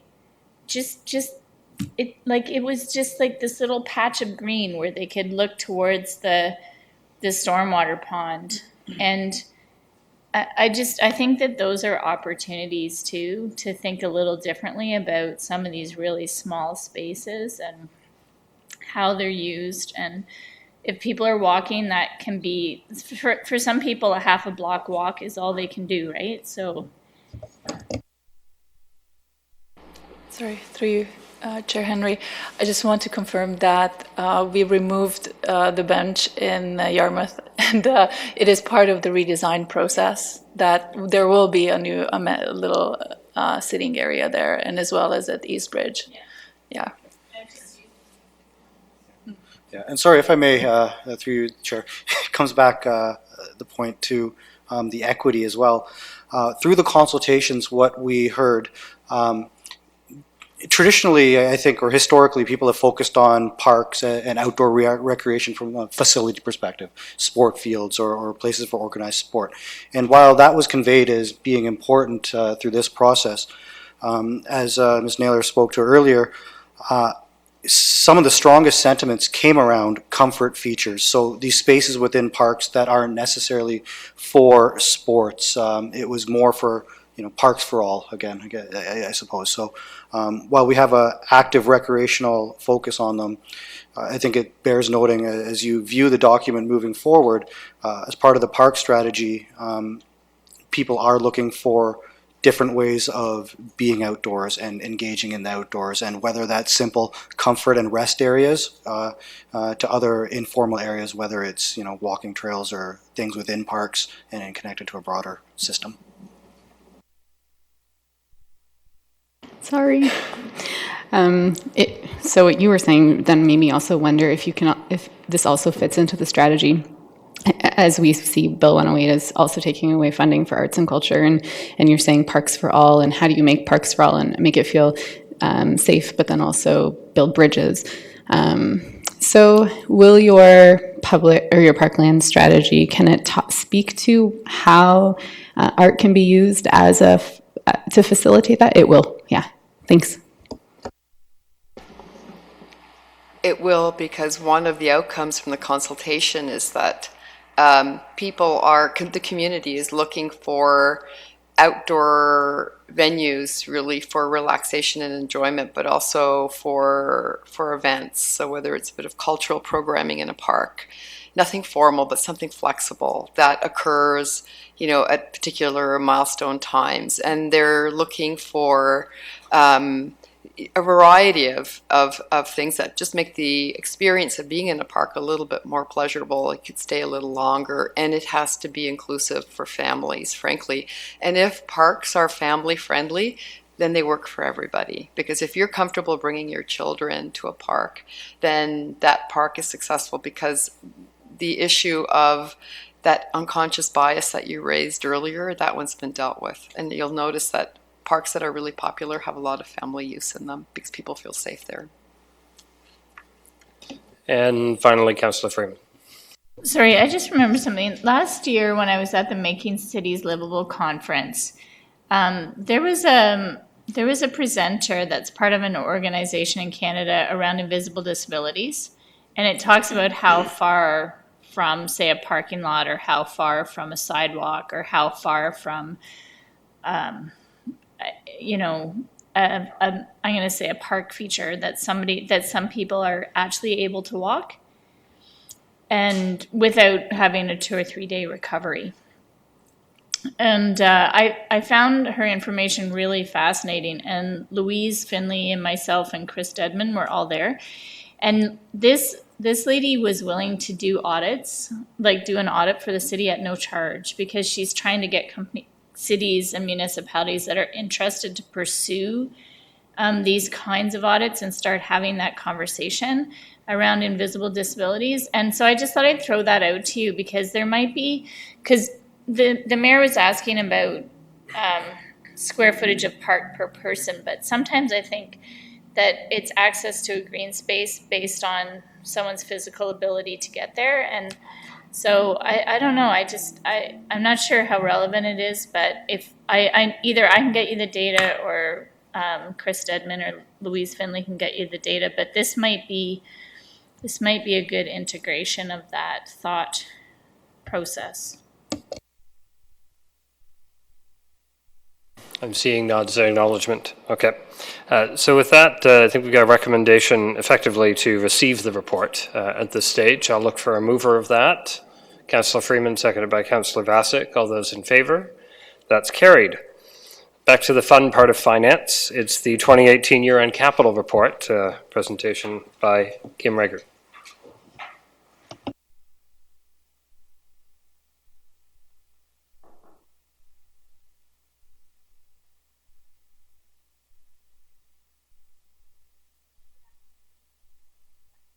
Senior management and members of the audience.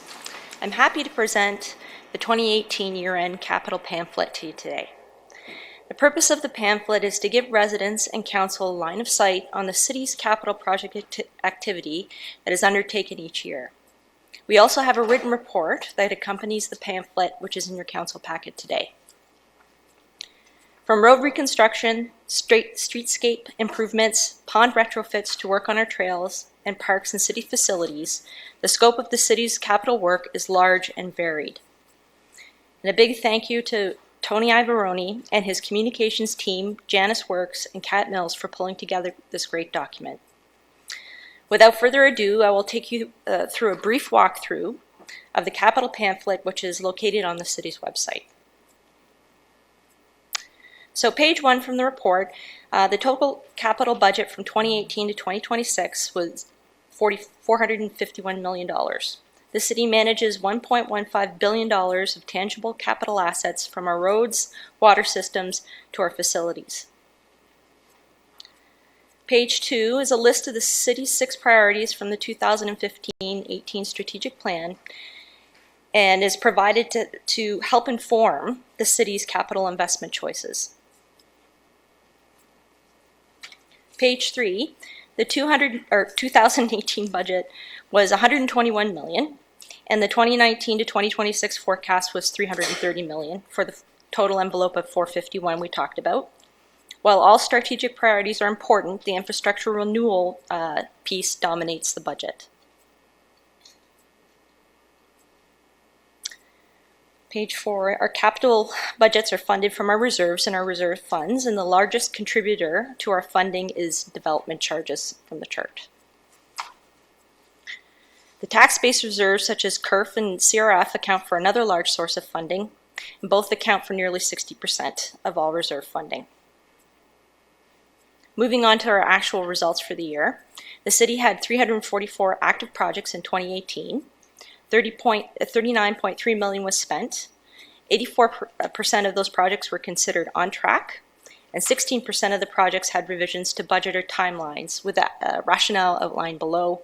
The largest reason for revision status was the third-party delay. Pages 6 and 7, what we're doing is taking a look at spending by strategic priority. Highlights some of the projects that are undertaken in 2018. So again, the work across the city is very varied. The trails, we have the Trans-Canada Trail through Waterloo Park. Streetscape improvements, we have the thematic lighting in the Uptown. Road reconstruction, Columbia Street widening project, and the Dale Crescent to Carlaw Road reconstruction.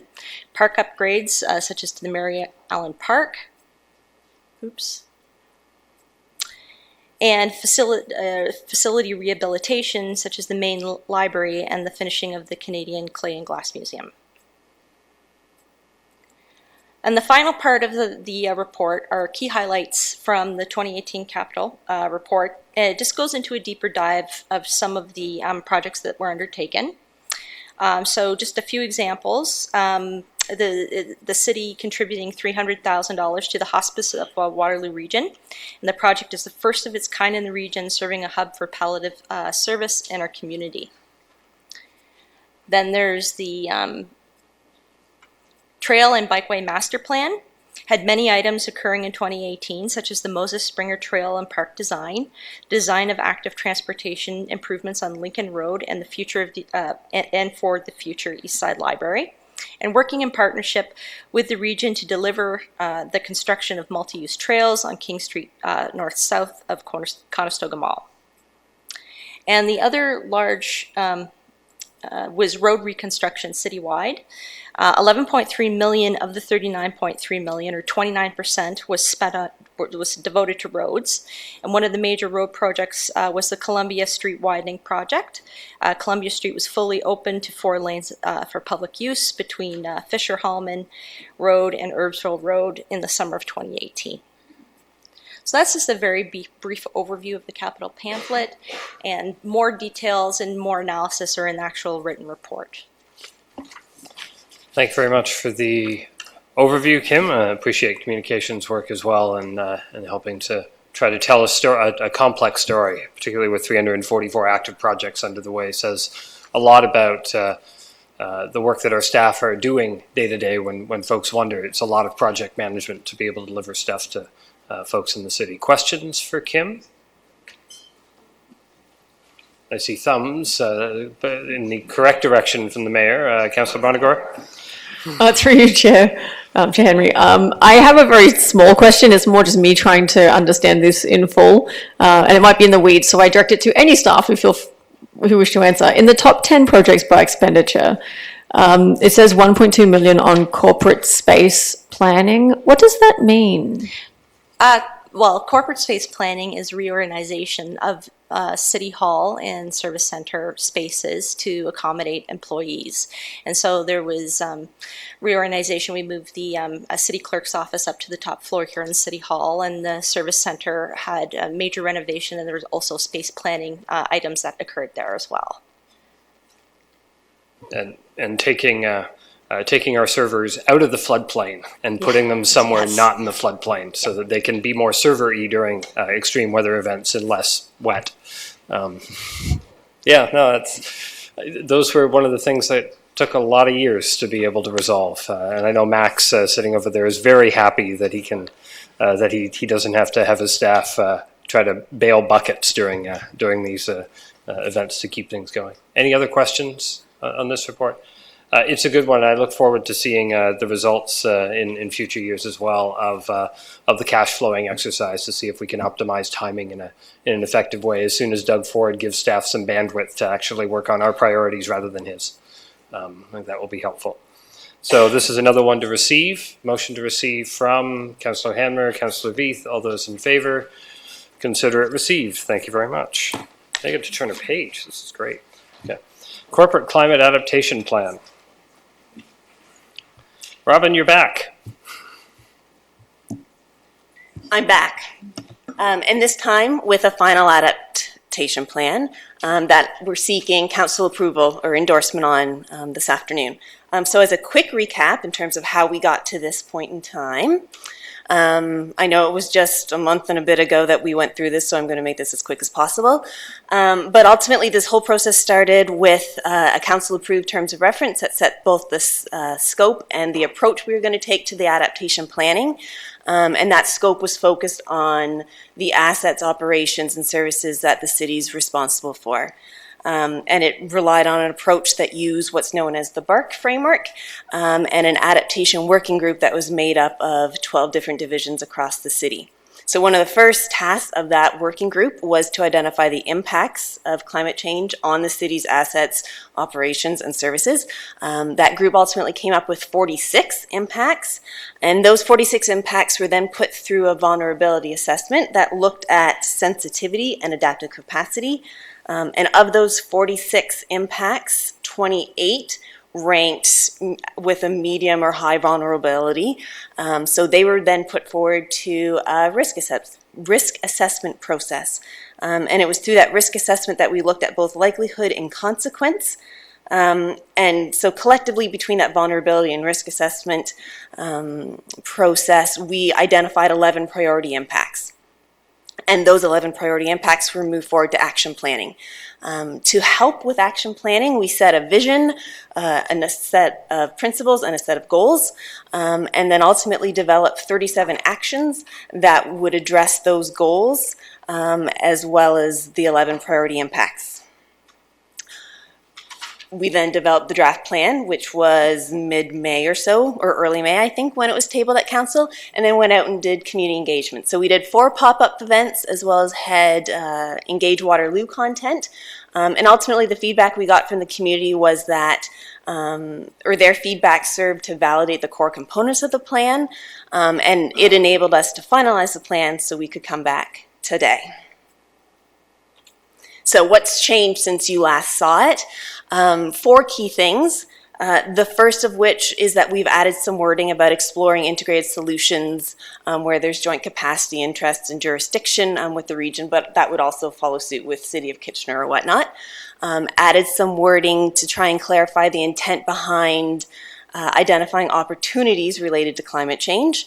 We added the summary about the community engagement program, as well as a more detailed appendix, and it details what we heard and how many we heard from. And then we also added or built upon to clarify or beef up the descriptions that are assigned to all of the actions that are set out in the implementation schedule of the plan. So where does that leave us? Should council endorse the plan today, focus will shift to implementation. So more specifically, this means divisions will incorporate the actions into their business plans, budgets, and work plans as appropriate. It also, as set out in the plan, staff would report back, it's anticipated every 2 years, on the status of the plan, and also review the plan every 5 years to update it as necessary.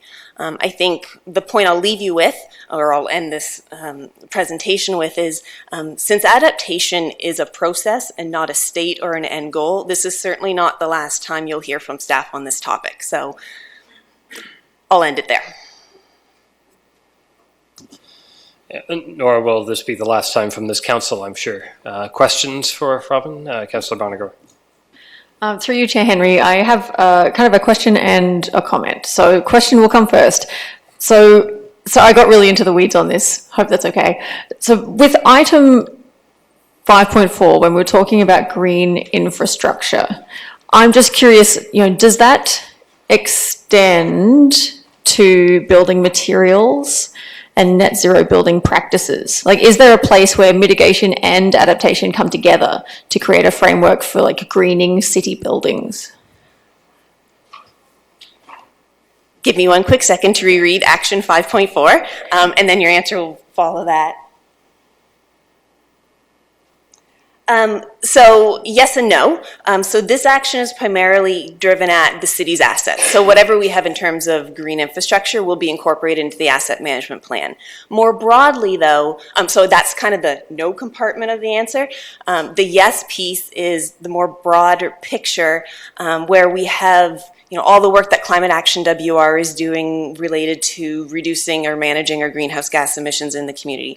All the work the city's doing to manage our greenhouse gases on our corporate assets, as well as the actions that stem from the community energy investment strategy that was done collectively between the 3 cities in the region and the local hydro and gas utilities. It was just endorsed by council last year. It sets out direction to explore the opportunities for green building standards and those sorts of things. So while all these things kind of happen separately, there's certainly overlap and there's interconnections between them all. Awesome, that's great. And my other comment is really linked to the engagement piece. As your report states, climate change is a global problem that requires local action, and city actions and city infrastructure is very much an important piece of that puzzle. So I was quite surprised that only 44 people actually engaged on this topic through booths and the online platform. So to me, that indicates that, surprise, surprise, it's really difficult to reach people these days. And it's not just us as a city that's confronting that challenge. But I really want to just encourage staff to really tackle that as best as you can. I mean, it is easier to get people to talk about mitigation than it is to get them to talk about adaptation. But advertising that we're looking for feedback on the project webpage only works if people know the project exists. So it's a challenge, and I know that the city's aware of it, but I just really want to urge staff to really continue efforts to engage people where they are. It's a very difficult environment right now for communication, and it's hard for people to find us. So that's the one comment I had, was to really try and push ourselves in how we do engage people, because this is an important topic. I will say one of our pop-ups was at the Rec Complex, or the Waterloo Memorial Rec Complex, on the same night as hockey registration. So we got very good at pointing people to the right table for hockey registration. They weren't necessarily there to talk about climate change. But we did, some, as they were waiting, did stop in. But it is a challenge. I was actually shocked when I saw, that we reached, I think it was over 100, but we actually engaged in that 40. And I would have sworn over the 4 pop-ups we did, that number would have been way higher. But it is an ongoing challenge for us. Yeah, I think that there'll be value as staff incorporate and lead actions, that there will be expertise out in the community that we'll need to have direct engagement with to make those actions happen. And that'll be a lot easier to get engagement on at a level of expertise that's connected to a specific thing that we either partner with or need to know information from. As we talk about community resilience and helping people check on their neighbors during hot weather spells, and there's lots of agencies outside City Hall that will know more about that than we will, and that I think will be easier to get deep engagement with folks that really get those issues. Councillor Freeman? Thank you, through Chair Henry.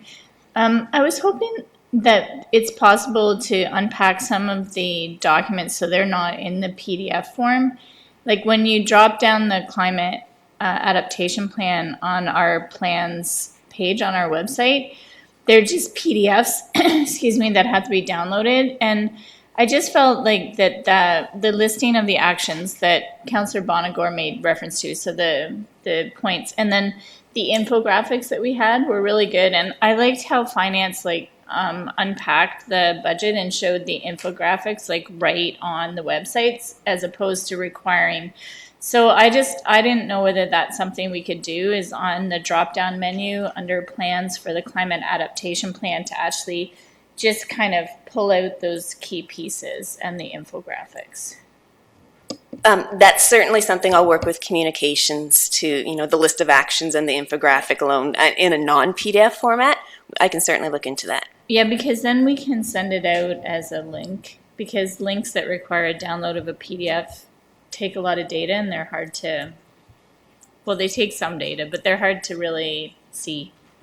Well, I'm seeing communications nod in the corner. I think an action from this is that at an appropriate time, council can so be notified when there's the shareable infographic in particular out, because I think that those are really good visual summaries of what's coming by decade. And I know there's a lot of people around this table that would love to help push that out and to point people to, if you want to read a bunch of stuff, we got a bunch of stuff, but here's the top level. Councillor Bassett. Through you, Chair Henry. Thanks so much. This is an excellent report, and there's I love the framework with the measurable items, and I know how keen your team is to do the action. So I see that this is really going to move things forward.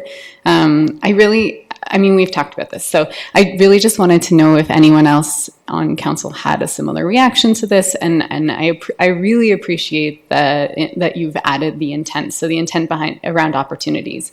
It's not to suggest that climate change is desirable, but rather to assist us in our planning. And so I've had this like very strong reaction both times to this, talking about these as opportunities and wondering, it's good in one way to identify the opportunities, but I'd really want as a council and as a city to be taking proactive measures towards reducing a need for heating through maybe building practices or active transportation. Like, how are we dealing with active transportation in other ways, and thinking about what active transportation would look like in more extreme weather moving forward. So my question is really, or just posing it as a thought that I've had, and if anyone else had this thought, and if anyone wanted to comment on it, you don't have to, but I had pretty strong reaction to calling anything related to this climate crisis, climate emergency opportunities, and not as a critique of this report. It's wonderful. And I understand the intent behind it, and that there's lots of organizations who are using this language as well, and so we're modeling it after that, evidence-based research, but that was just my thought.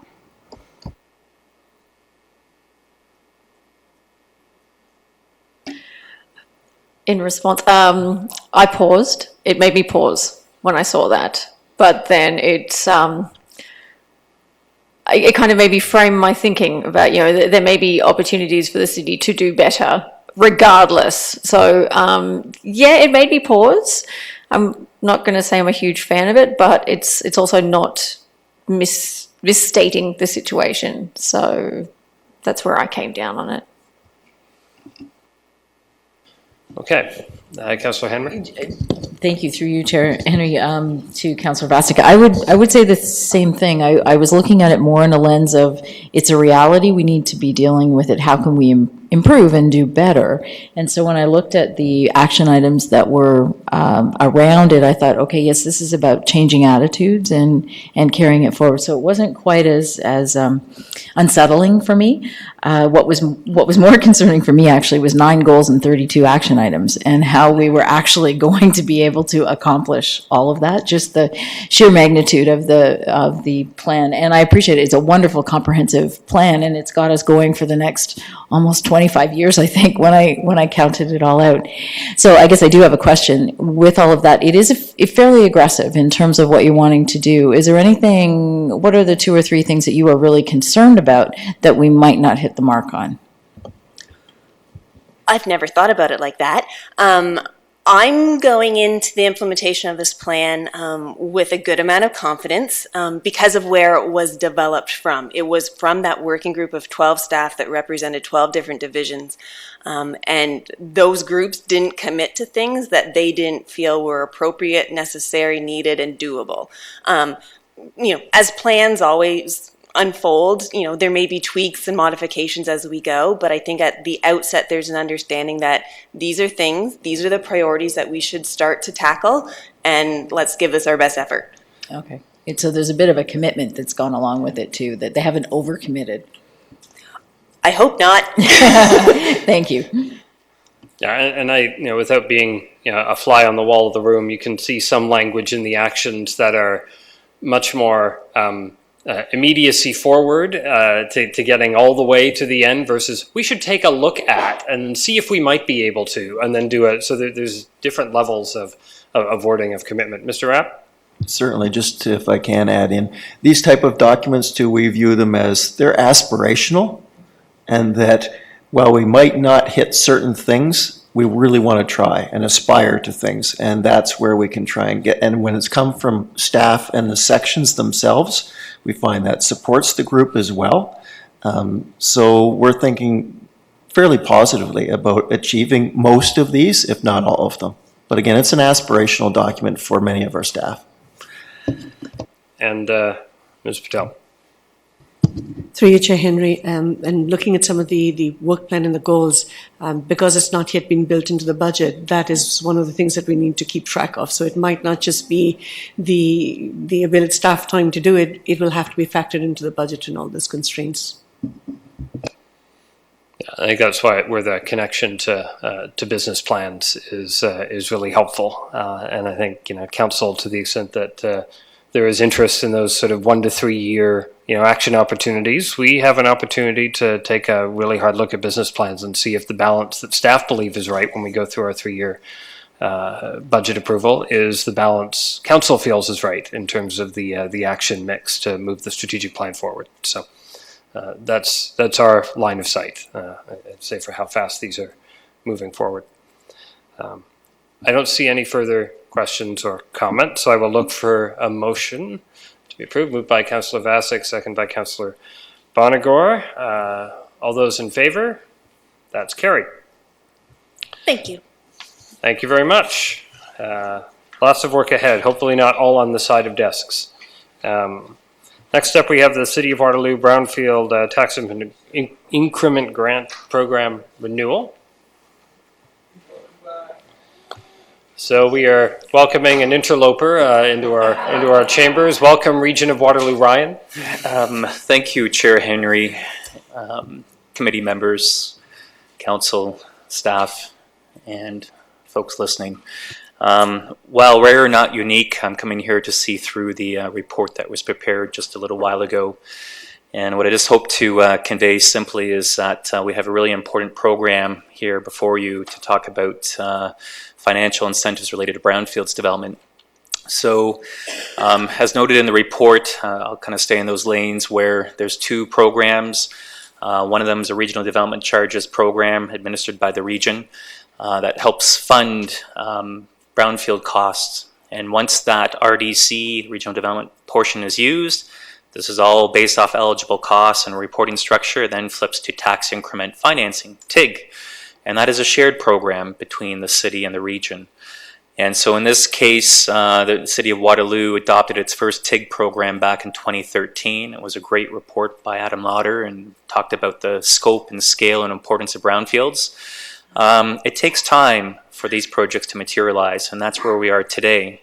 There was a sunset clause in a report for last year, which was extended to this year. And I'm here to ask on behalf of Justin's team and the city to maintain the Brownfields TIG program for another 5 years. And so essentially, if this program is not in place, then there is no shared program, and then that has a ripple effect in terms of how to finance contaminated lands. I'd also note that these sites often involve a record of site condition. So we go through the processes, and you still have to take a couple years to research, identify, monitor, and evaluate, and this adds to the timing component, adding to cost. So in terms of Waterloo's experience very quickly, most of brownfield sites that we're aware of are in Uptown Waterloo, but they also apply to many industrial sites or adjacent sites that have industrial operations.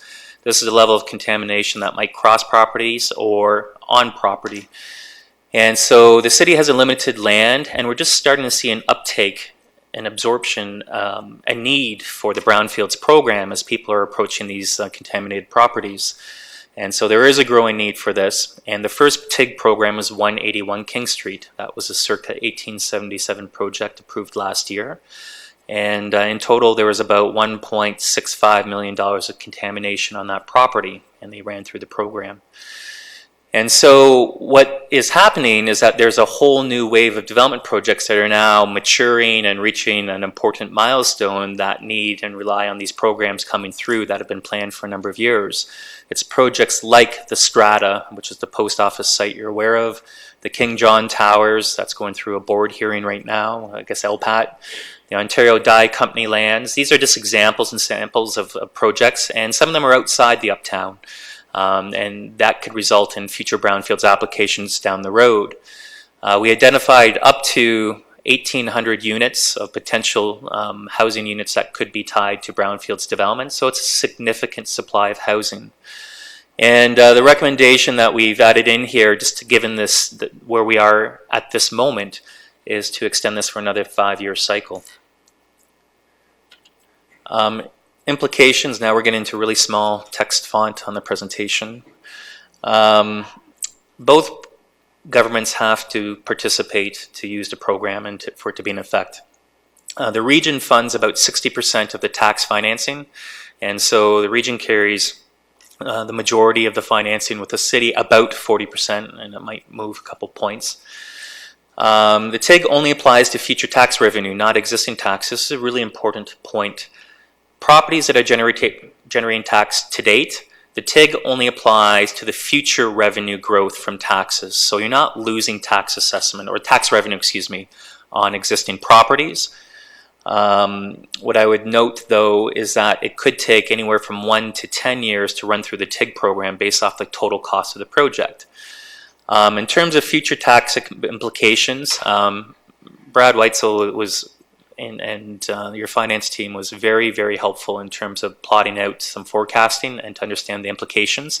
This is foregone taxes that you're not accruing. And so there's a delay of waiving, exempting the taxes through a TIG program that will take a couple years after the fact to start to get full tax revenue growth on properties. And what I mean by that is under the status quo right now, if 5 projects were to be developed under the TIG program to date with assumptions of $3.7 million of environmental cost, that is the average that we've been able to identify through the region. Projects going through TIG financing average about $3.7 million to clean up. With an RDC program, it would take about 3.6 years to run through, and it would cost the city about $4.17 million of non-tax collection. That would be exempt, and that would be out of a total of $11.69 million with city and regional taxes. So that just gives you a scale of 5 projects were to go over the next 5 years, what the city would be missing on.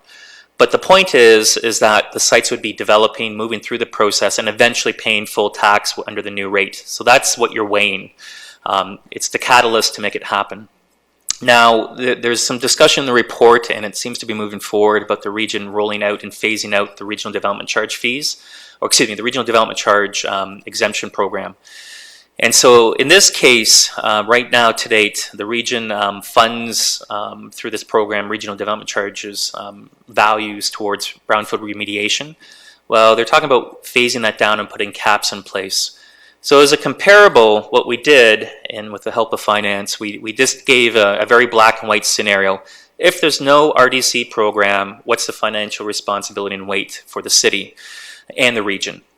Well, it translates, instead of 3.6 years, it increases hypothetically to 5.7 years in terms of the payback and through the tax process. So it takes longer.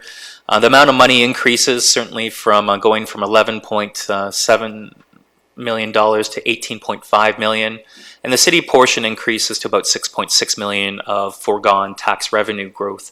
So that just gives a scenario of what we're kind of working with to date in terms of the options if council were to maintain the existing program, which is deemed vital. If there is no regional DC program, and if the city doesn't approve, I just want to highlight then there's no brownfield incentive. So that's why we have letters from Waterloo Economic Development Advisory Committee. That's why we have letters from the Uptown Vision Committee in support of the programs, and from various brownfields applicants to say, can you please maintain this program? I'm coming up to my 10 minutes, so I'm quite aware that the last couple points is that this isn't lost revenue, it's foregone, and there's a gap to it. So there is a cost to not have full revenue through the tax increment financing process, but it will get the projects up and going. But the key point is, and it's very timely, that the sites are remediated, either to ministry standards or physically cleaned up. So you have a risk assessment or an actual remediation program that has clean land. So the recommendation is to maintain the city brownfield TIG supported by WEDC, it should be WEDAC, excuse me, WEDAC, Uptown Vision Committee without a timeline. The UVC was very clear that they'd rather not have a 5-year sunset clause on it. The city of Waterloo is the only city that has incorporated a 5-year timeline. And current brownfield applicants. It's costly to build on contaminated lands, and it takes time. And so maintaining the program would establish greatest certainty in delivering recently approved projects and projects subject to the RSC process. This is looking at providing some continuity over the next 5 years. And then we are asking to maintain the current TIG program for another 5-year term and report back to council before September 24th for update and further direction. That's a lot of talking. I hope I was able to convey the importance of the Brownfields program as it's just picking up momentum right now, and that there's value in the program. However, this is certainly up for discussion, and we have the team here to answer your questions. Thank you very much, Ryan. And I'll point council towards correspondence from the Uptown Vision Committee Chair, which is in our packet, and I'll look to council for questions of Mr. Mounsey. Councillor Bonagor, then Councillor Bodley. Through you, Chair Henry. I support brownfields development. It's great to see these contaminated lands being used. It helps with intensification. And I realise that you said that people are just picking it up, it's just gaining steam. But at what point does remediation just become part of the cost of doing business? Through you, Chair Henry.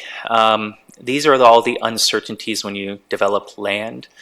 Up until this point, the majority of sites in Uptown Waterloo were subject to the development charge exemption program previously, so they had some financial incentives to get them going. So in fact, the history of development is that there's usually tied some type of incentives. The cost gets passed down directly to the end consumer. So if you talk about $3.7 million not being factored into a program that's paid back through tax revenue, then that would be displaced to 150 units. So there's a cost element if it's part of doing business, and that's why these programs are here in effect. The financial burden through the RDC program was felt to be too much of a financial burden on the region to pay for this through their accounting processes. So there's less financial burden when you go through the tax increment process. So it's seen as the more favorable way to pay for brownfields remediation. We are about 58% through the build out of Uptown Waterloo on known development sites. So the last couple of projects are probably the most important to move forward. So I'd simply say these are choices to be made to have a level playing field or a more level playing field to establish a development system that helps contribute to the cleanup of lands. If you don't have an incentive to help clean it up and it's passed on to the developer, it could make the projects unviable. The City of Waterloo, a little 30-second 101, we went through a development charge process a number of years ago to look at project viabilitiness. And what we found is that it's a tight market, land costs are increasing, and this is a process that maintains stability in the market. So if you take that out and you take these processes out, capital has the potential to move anywhere, not only within the region or other locations. So that's the risk you take. And a follow-up, if I may.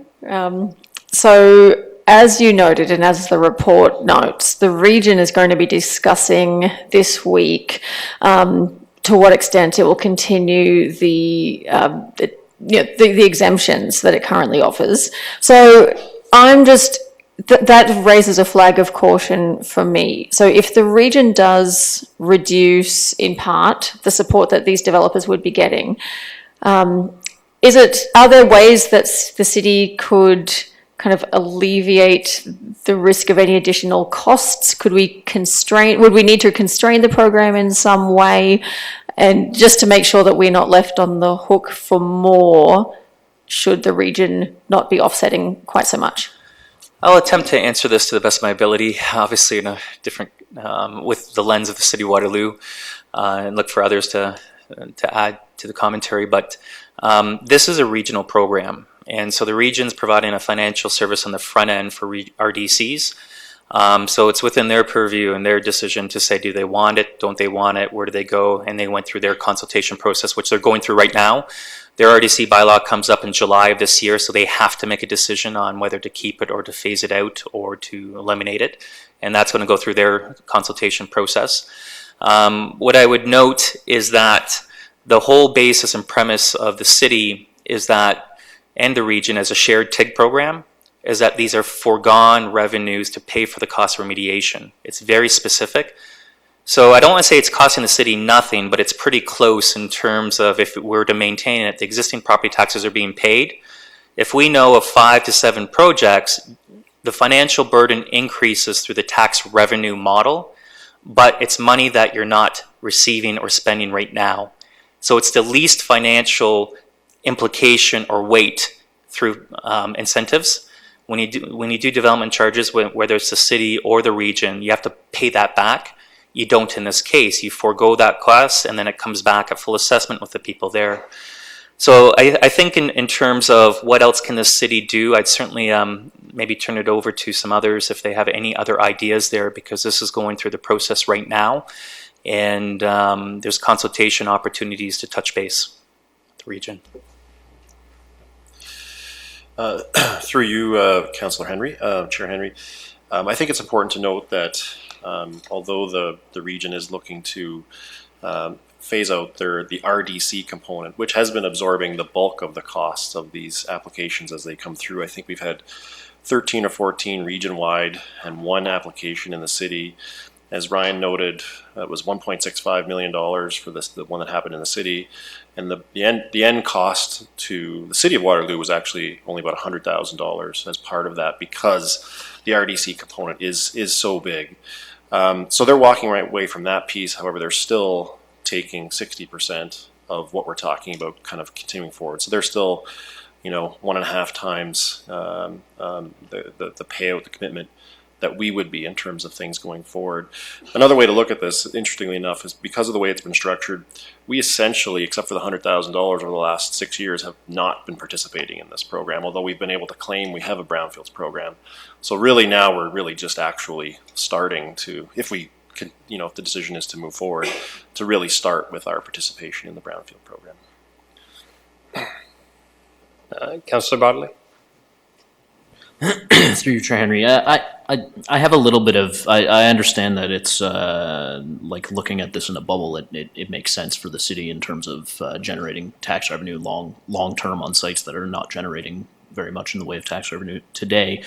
But I do have a little bit of concerns with the region sort of walking away a little bit from their commitment in terms of how much it's delaying when we're going to be getting that gratification, I guess, from the revenue. But I'm going to set that aside. My real question, I guess, is maybe Ryan, you could speak to, can you give me an example of what some of the remediation costs would be? What are they spending the money on to clean up the sites? Through you, Chair Henry, great question, and that's actually what wasn't discussed in the report. So eligible costs relate anything directly to the remediation of the contamination itself. So the cost to pick up the contaminated land on the site, so excavation work, that would be a result of putting the contaminated soils into the truck, then hauling that truck not to a landfill site, but to a remediation site where it gets processed. That is an eligible cost, and that's where the vast amount of remediation cost goes to, is the removal of dirty soil to go to a remediation facility. That's a big part. Another part is additional capping. So you can go through a record of site condition, you might have to put a bigger vapor barrier separating the top layer to the contaminated lands layer, and then that cost of additional either concrete or vapor barriering is tied directly to eligible costs. There's other things related in terms of getting it up to a certain standard and then going through risk assessment. So what has changed this process is what used to be eligible costs was the phase 1, phase 2 studies.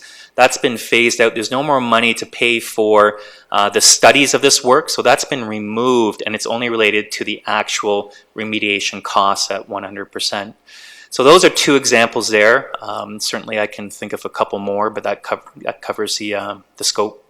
And a follow-up there through you, Chair Henry, is there any concern to the community at large around keeping these sites in the form that they are? Is there some environmental issue with having that contaminated soil in the ground and not being developed on?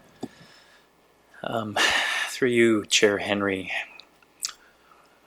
what I would say to that really big question is that we are following the legislation that we have and the triggers that we use to clean up properties.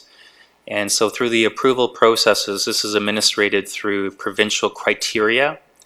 We're following the letter of the law in the sense of, at time of zone change, you can evaluate it through holding symbols. At time of building permit issuance, you evaluate at that time and you go through studies to make sure it's clean and the property is cleaned. There may be properties within our community and others that certainly have some levels of contamination that exceed ministry provisions, but you can only enable those through these processes that we have with us. So I'm only half answering your question in the sense that we're following our processes and we're using our tools and incentives to facilitate the remediation of land. So I think that only partly addresses your question. That's okay. I appreciate it. So I mean, I'm supportive of the. Oh, sorry, Cam. I think we'll find some debate because there's more questions. Mr. Rapp, that's quite all right through Chair Henry. Another, I'll call it, risk associated with allowing these sites to remain is one. First, I want to bring attention. Most of these are legacy sites that the owner had nothing to do with the contamination at all. That is by far most common. But the other risks are migration of the contamination, depending on the type of contamination. So that would neuter further lands and spread the contamination. So that's a risk. And there's also a bigger picture risk in that it would, by not utilizing these lands or deferring the use of these lands, it puts greater pressure on further growth. And that's a bigger picture where let's not continue to expand. Let's use what we do have already more efficiently, effectively, and clean the sites up. So those are a couple of the risks that I see that are outstanding.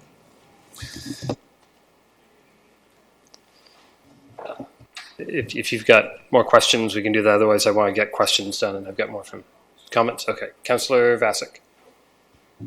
Through you, Chair Henry. Okay, this is about affordable housing. So I think it's great to clean up land that we have and use land that we have rather than push out and intensify. That's the plan. I'm on board. But I also feel a very big responsibility as we're thinking about expanding or intensifying about affordable housing. And so while I definitely see the merits of the TIG program for building units that people who can purchase within the market can access. And so that then bolsters economic development. I also wonder what opportunities there are for exploring as this program ramps up here, should it be approved today, to say, okay, how can we really consider affordable housing in this model? What risks are we willing to take in terms of, not making back as much money in tax or in assessment growth? And one other question. But generally, how can we consider affordable housing in this moving forward? What would we need to do, and can we do that? Do you have a plan for it? Through you, Chair Henry, I'll do the best on that big question as well. Part of the purpose of the Brownfields program, it's very specific. It's to clean property to ministry's standards and to achieve minimum amount of redevelopment potential. And so it's about creating additional tax revenue growth. So that's its sole function, is to redevelop it at a higher, more intensive use and to clean the property. That's its focus. In terms of affordable housing, if that program was not there, the cost of housing would go up even more to cover the cost of remediation costs. So that's a direct savings by having this incentive in terms of if there's any housing projects. To your question about affordability, the Brownfields program isn't designed for affordable housing solutions as a primary focus. It's to make sure that the projects are viable and to move through. On the issue of affordable housing, that is part of the opportunity and review that went through the Uptown Community Improvement Plan. There was programs put in place to try to encourage affordable housing. There's task force that are working on that issue, looking at other options, and there could be a whole series of other options that would be best probably covered into a more focused discussion on affordable housing. Brownfields is just one piece about overall development and contributes to maintaining a more, what I'll call level playing field to develop. So the question that you're asking is, it isn't built into this because it's a regional program and its goals and deliverables are designed to do the redevelopment of contaminated lands. That's its focus. So if you want to do something else above and beyond that, I would suggest is that there's maybe some other opportunities to look at what other tools could be related to affordable housing. And there's a whole broader range set of tools that could apply other than brownfields. Brownfields only does with one piece. I'll just add one thing to that through you, Chair Henry. I think anytime that you combine things, it makes that one thing the original thing more complicated. So if you had a brownfields program that had a affordable housing component directly tied to it, or as part of a requirement to do something, it might deter from the brownfields program itself. But if you think about the affordable housing program, in the lens of being complementary to the brownfields program, then it makes probably makes sense in that way, so that you can kind of layer them on top of each other, but they don't have to be, mutually included or have to be inclusive of each other when they're being implemented. And one other thing, Chair Henry, because I don't want to dance around the issue, is that it's more than condominium units as well. Uptown Waterloo has something like 58% of all units are purpose-built rental housing, and even though it may not meet the affordability criteria index, it's about providing a broad range of housing. And so some of the developers that are coming through the process, it's about rental housing, which has a less cost, some would argue, in terms of ownership. So the range of housing that the Brownfields project is trying to accelerate is all market-driven. The idea is to make the project viable. And so any additional, to Justin's point, that has a specific targeted focus, a program that has focus on trying to stimulate a certain type of development. This is brownfields. The focus is brownfields redevelopment for cleanup costs. If there's another program that's focused on stimulating, the city has tried to do that with its Uptown Community Improvement Plan.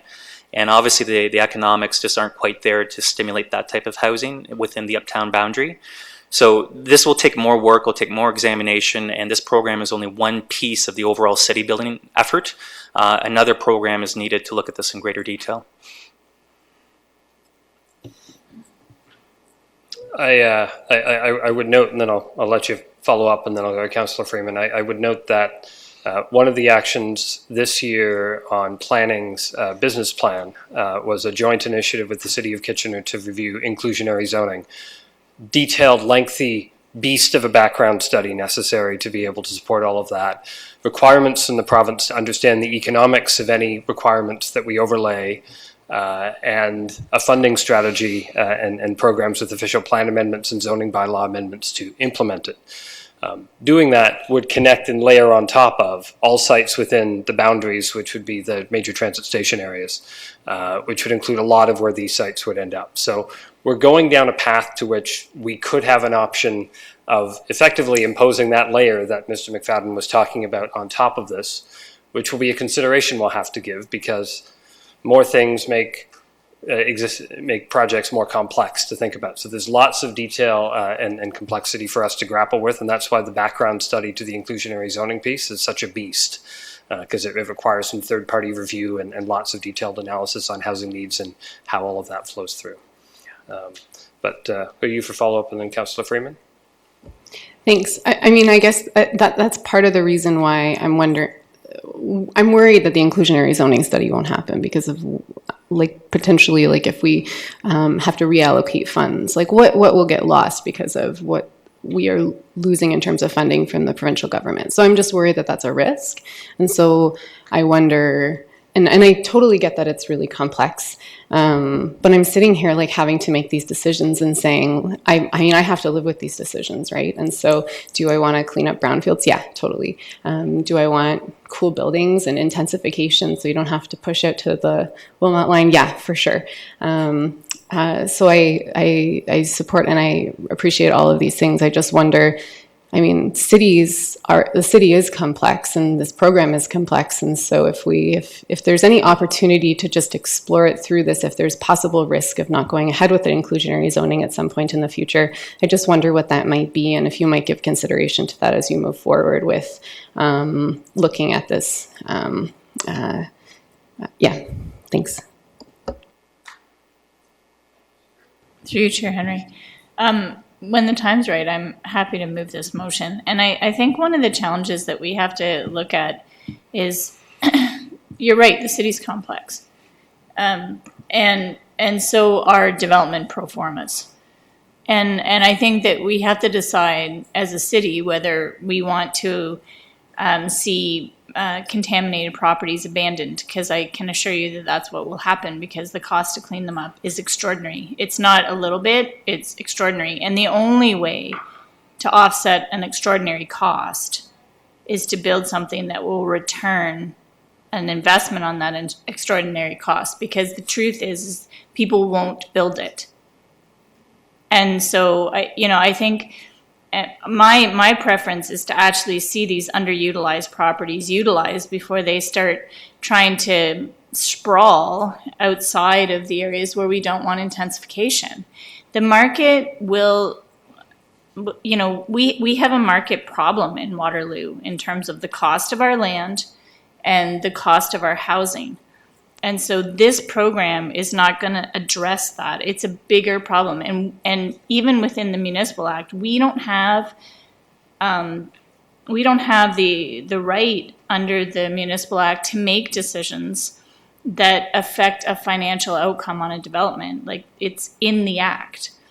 And so, for me, like, when I look at this TIG, I think this is the right thing to do. This is the way that we as a city help affect climate and, things like treating our water for contamination that makes its way into our water supply system from some of these properties, managing our surface water runoff and our stormwater and our most of these properties are hydraulically connected to our groundwater system, and they are fundamentally impacting our roads, our road ballast that surround our pipes, our stormwater outlets, our streams, ponds, creeks, and we need them cleaned up. And it is not in our budget to clean them up. So this is the singular tool that we have to address that problem. Is it the only problem in the city? No, it is not. But that's what this is focused on, is cleaning up those properties. So I'm happy to move this. And I was hearing you move it based on the fact that was a comment in support of the motion. I'll look for a seconder so it can be on the floor for further discussion. Councillor Hanmer. Councillor Bartley was the first that I cut off for comments, so I'll go back to him first and then we'll go around. Thank you, through you, Chair Henry. So yeah, I agree with everything that Councillor Freeman had said. It's just the issue that I have is something about it just doesn't seem right, I guess. Somebody else is contaminating this property, and they're getting away with contaminating this property. And then we're the ones that are trying to find ways to allow some developer to make a little bit more money on this property. And the guy who contaminated the property, I appreciate what Commissioner Rapp saying, it's not necessarily the landowner today, but the person who contaminated the property walks away with their big payoff for having sold the property for a ton of money. And so I don't know, obviously that's not what we're talking about necessarily today with the TIG, and I'm happy to I'm happy to support it as well.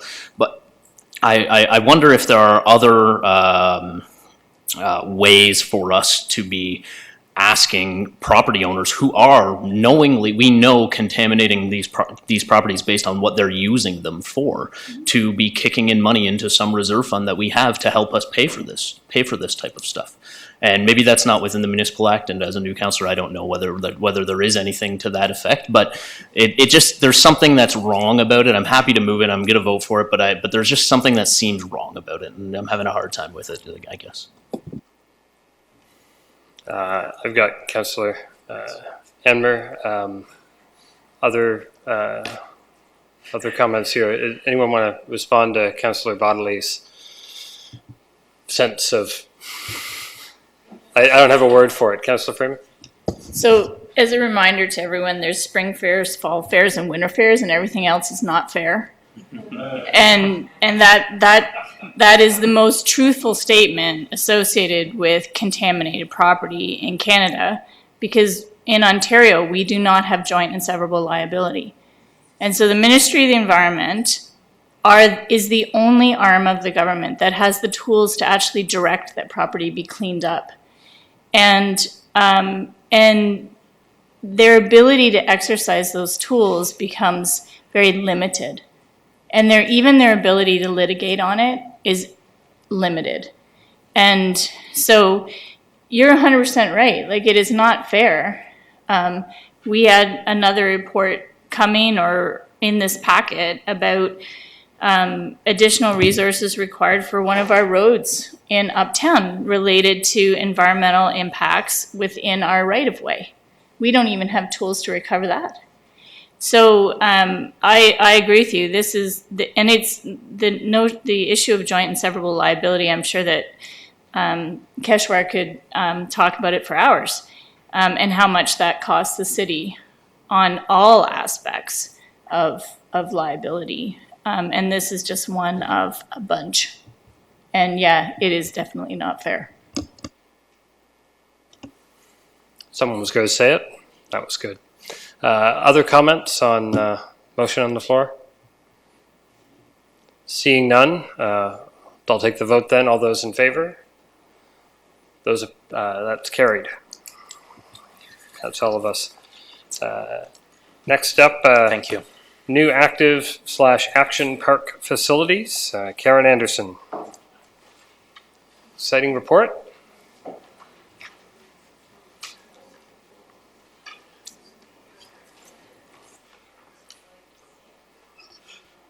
Okay. Thank you, members of council. I was here about a year ago with a request to council to proceed with this project. And since that time, we've done quite a bit of work. We have a great consulting team hired. We've come up with designs that are based on an extensive consultation with the community. And we're ready now to move on to the next step. So the purpose of this is a check-in with council prior to moving on to do more community consultation on this one. So we have, what we're planning is 3 skate parks and 1 bike park. And I do want to note to you as well that the Albert McCormick Community Center site also now has a water play splash feature. And I'll get into a bit more, but we've got some basketball and some other elements with that one. We've expanded that project scope quite extensively. Before I get into that, though, for the newer members of council, I'll just do a really brief recap on where we've been. We opened our first skate park. Actually, it was the fall of 2011, but it really got into action in spring of 2012. And it was designed for skateboarding, BMX, and scooters, and that would apply to all skateboard parks that we would develop. It's our premier park. That's why it's in the center of the city. And we also consider it to be a huge success. That's just an image of one of the consultations we did when we were working on the action sports strategy that was approved by council in 2013. And that strategy is a key driver. It did the groundwork for where we are today with this bundle of 4 projects. Okay. So this plan, it's too hard to read, but I believe it's in your packet, and it's definitely going out to the community. This just identifies now the full 5 locations, 1 existing, our skateboard park, and then the 4 additional ones, and how we've kind of mapped them out throughout the city. The locations were selected based on concentrations of youth, and that combined with the capacity of different locations to handle more development. So last fall, we focused on community engagement. There were several layers to that. We did an online outreach campaign that was very successful. I was very happy with the numbers that we got on that one. We conducted an online survey, and we also used Engage Waterloo in a question-answer forum, and it worked out very well for us to learn what the community wants in these new parks. We also participated in a 2-day technology workshop at Conestoga College where we had 130 students design and build models of what they envisioned these parks to be. And it wasn't just focused on skateboarding, they were action sport parks. And I have to say they developed full parks. And then this coming Saturday is our first unveiling of the new concepts. We have an event at the Uptown Skate Park. I hope it doesn't rain for that. And then for each of the park locations, we'll be holding PICs. And we already have the Albert McCormick Community Center location booked for July the 4th. That's hot off the press. I also want to note too that at each of these locations, we have other stakeholders, and they're stakeholders that actually, people that wouldn't use the park. One of the rim sites where we're adjacent to the International Rotary Peace Park, that's one example of that. So we want to find ways to reach those potentially non-users of an action sport that are definitely a stakeholder as well. These are just some images of some of the models that were developed at the Technology Challenge at Conestoga College. There were about 25 models in total. So the next few slides, I'm just going to show you a few of the concepts developed so far. I have received more, which will be on the city website as of later this afternoon or tomorrow morning. Okay, I'm not going to spend a lot of time on this one. This is the new site plan for Albert McCormick Arena, or Community Center, I should say. Some perspective images. That one includes, as you can see, basketball. To the left of the image, you can see the skate area, lots of open space, shade, and the splash pad. It would essentially redevelop the whole frontage of Albert McCormick Community Center as a park-like setting. Okay, I'll just sort of fly through some of these. That's a night scene of the water splash area. Okay. The Albert McCormick Community Center plan also does a realignment there. We want to realign parking and get people closer to the library. So one achievement of this one would be more parking even though we're developing a park here, we would get more parking at this site, and we would have parking closer to the library for access to it.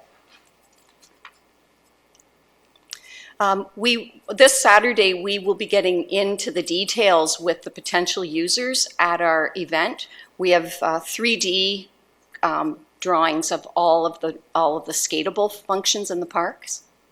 That's just Albert McCormick. I'm going to move on to the bike park. And these are in the priority that we're aiming for development. So the bike park would be our second highest priority, and it's a circuit style of hills and bank turns. There's a junior course for beginners, and then there's the main course.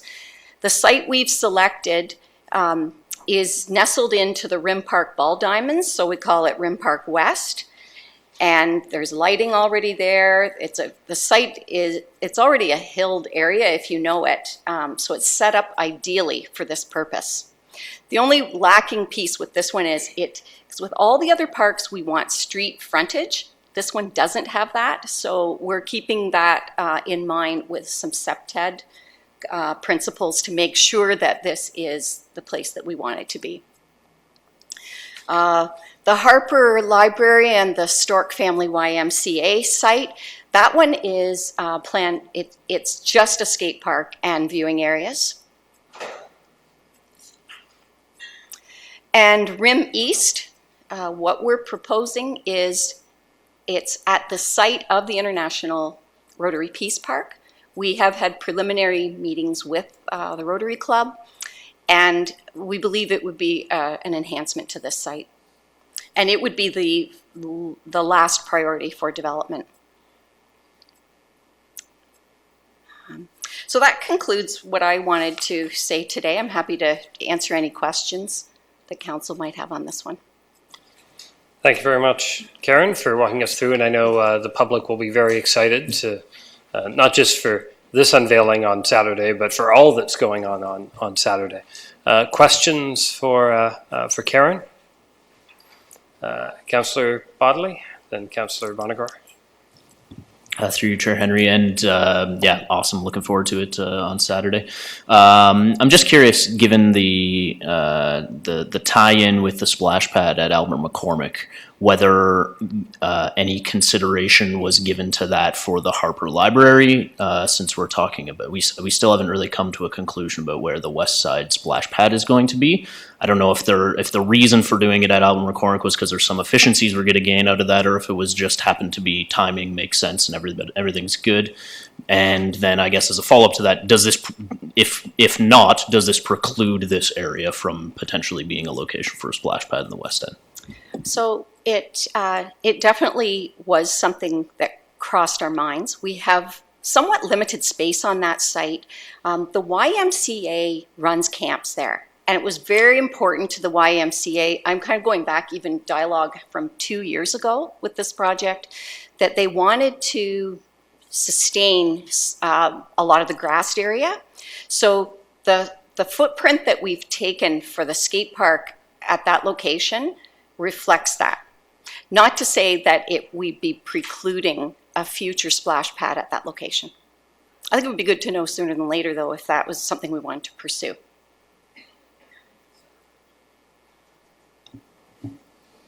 And then Councillor Bonnegar. Through you, Chair Henry. It's great to have a first look at this. It looks like a lot of fun. Skate parks can be notoriously male spaces. And even that image you had of all the young people having input into the action parks, I didn't see any women or girls in that picture. I didn't see any, one or two women or girls even in the mock-ups that you have for these parks. So are there plans in place to make sure these spaces are welcome? I know you can't just, you can't put all boys in a box and all girls in a box, but do you have some kind of methodology you can call on to make sure that these are just like gender accepting places, so like anyone can be there? Yeah, thank you for raising that, because when I was here a year ago, that was one of the directives council gave me, to make sure that this was an inclusive place for everyone and it wasn't all predominantly male use. So we've kept that in our thoughts as we're working on these parks. And I think particularly at the first one, the Albert McCormick site, by expanding the potential of that site to get more people on site, I think we'll have 100% success in that one. We did have females contribute to the stakeholder input, which was very positive. But I think we definitely want to continue through maybe some of the, I don't want to use the word marketing, but that's the word I've got in my head right now, but how we promote these sites as well once they're constructed.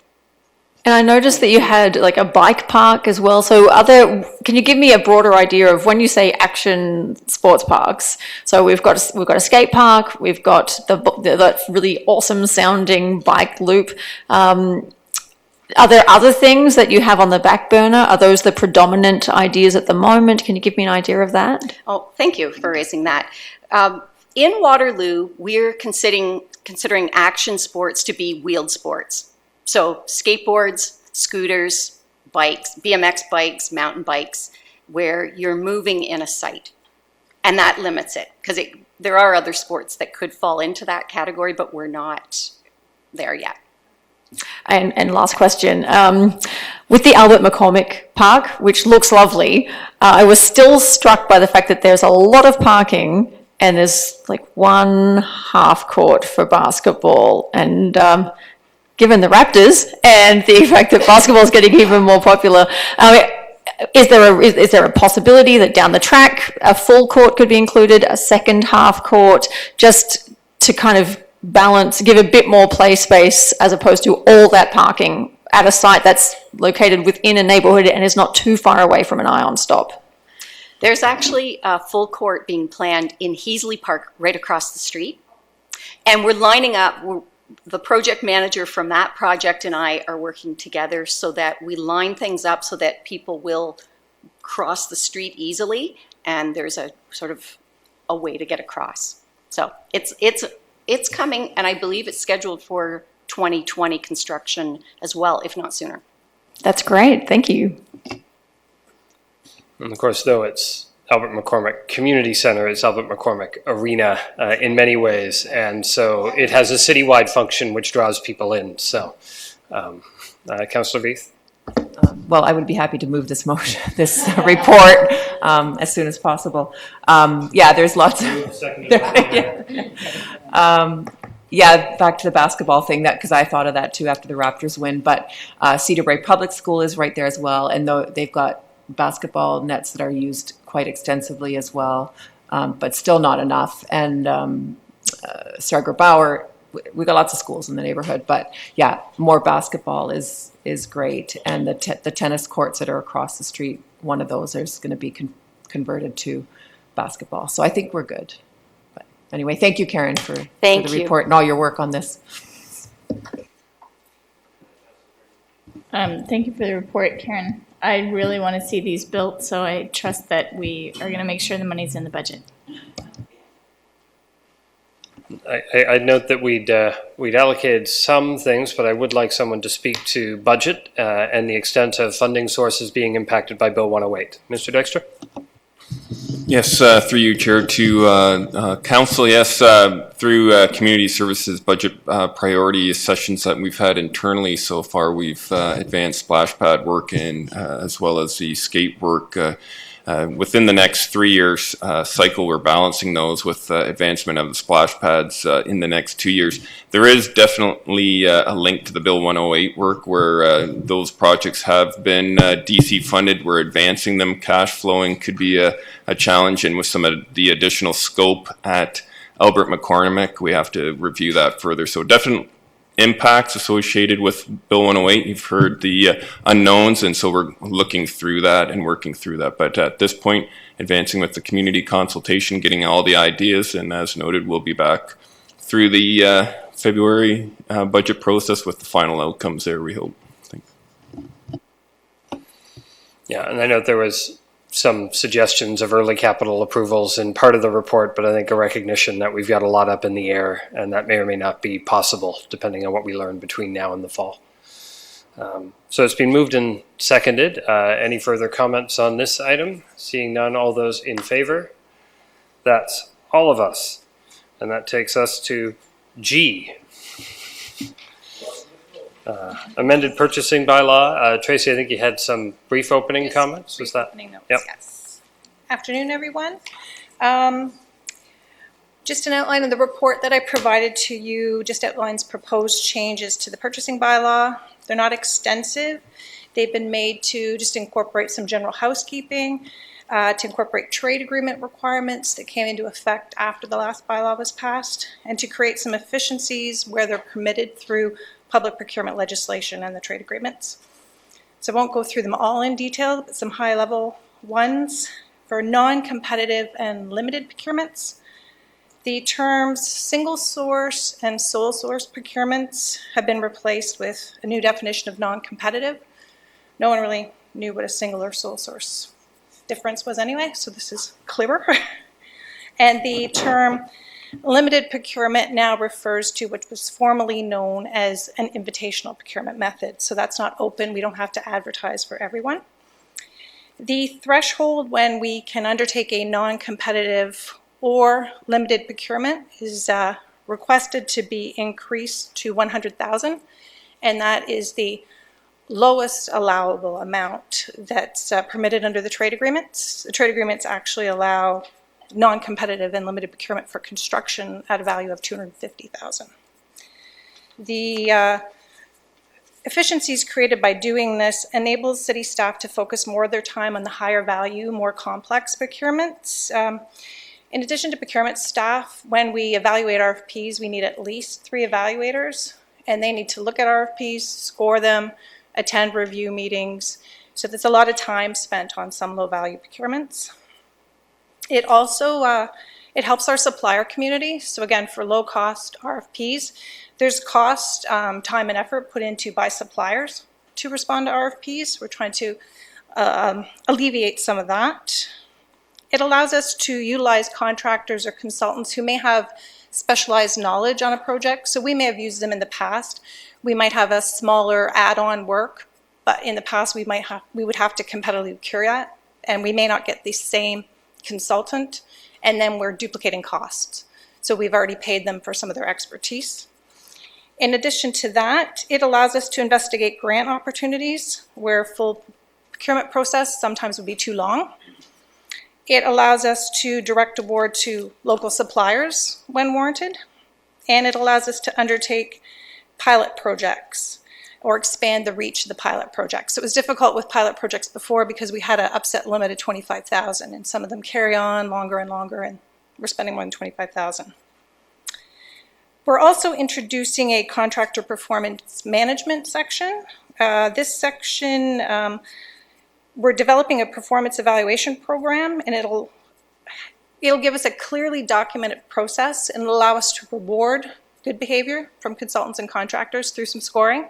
But it'll also give us a mechanism when we're having challenges to have a supporting documentation so we could perhaps suspend them for a period of time. And finally, the procurement of consulting services. We've just amended this section to provide a bit more flexibility for consulting services so that we can use, in addition to RFPs and VORs, we can use multi-use lists, standing arrangements, and the value is also requested to be increased to $100,000 when we actually need to do a formal RFP.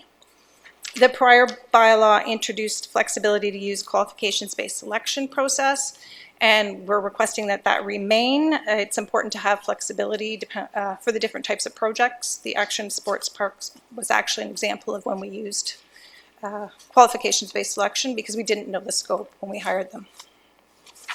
So that's the high-level overview. Questions? Thank you very much. Questions? Councillor Bodley.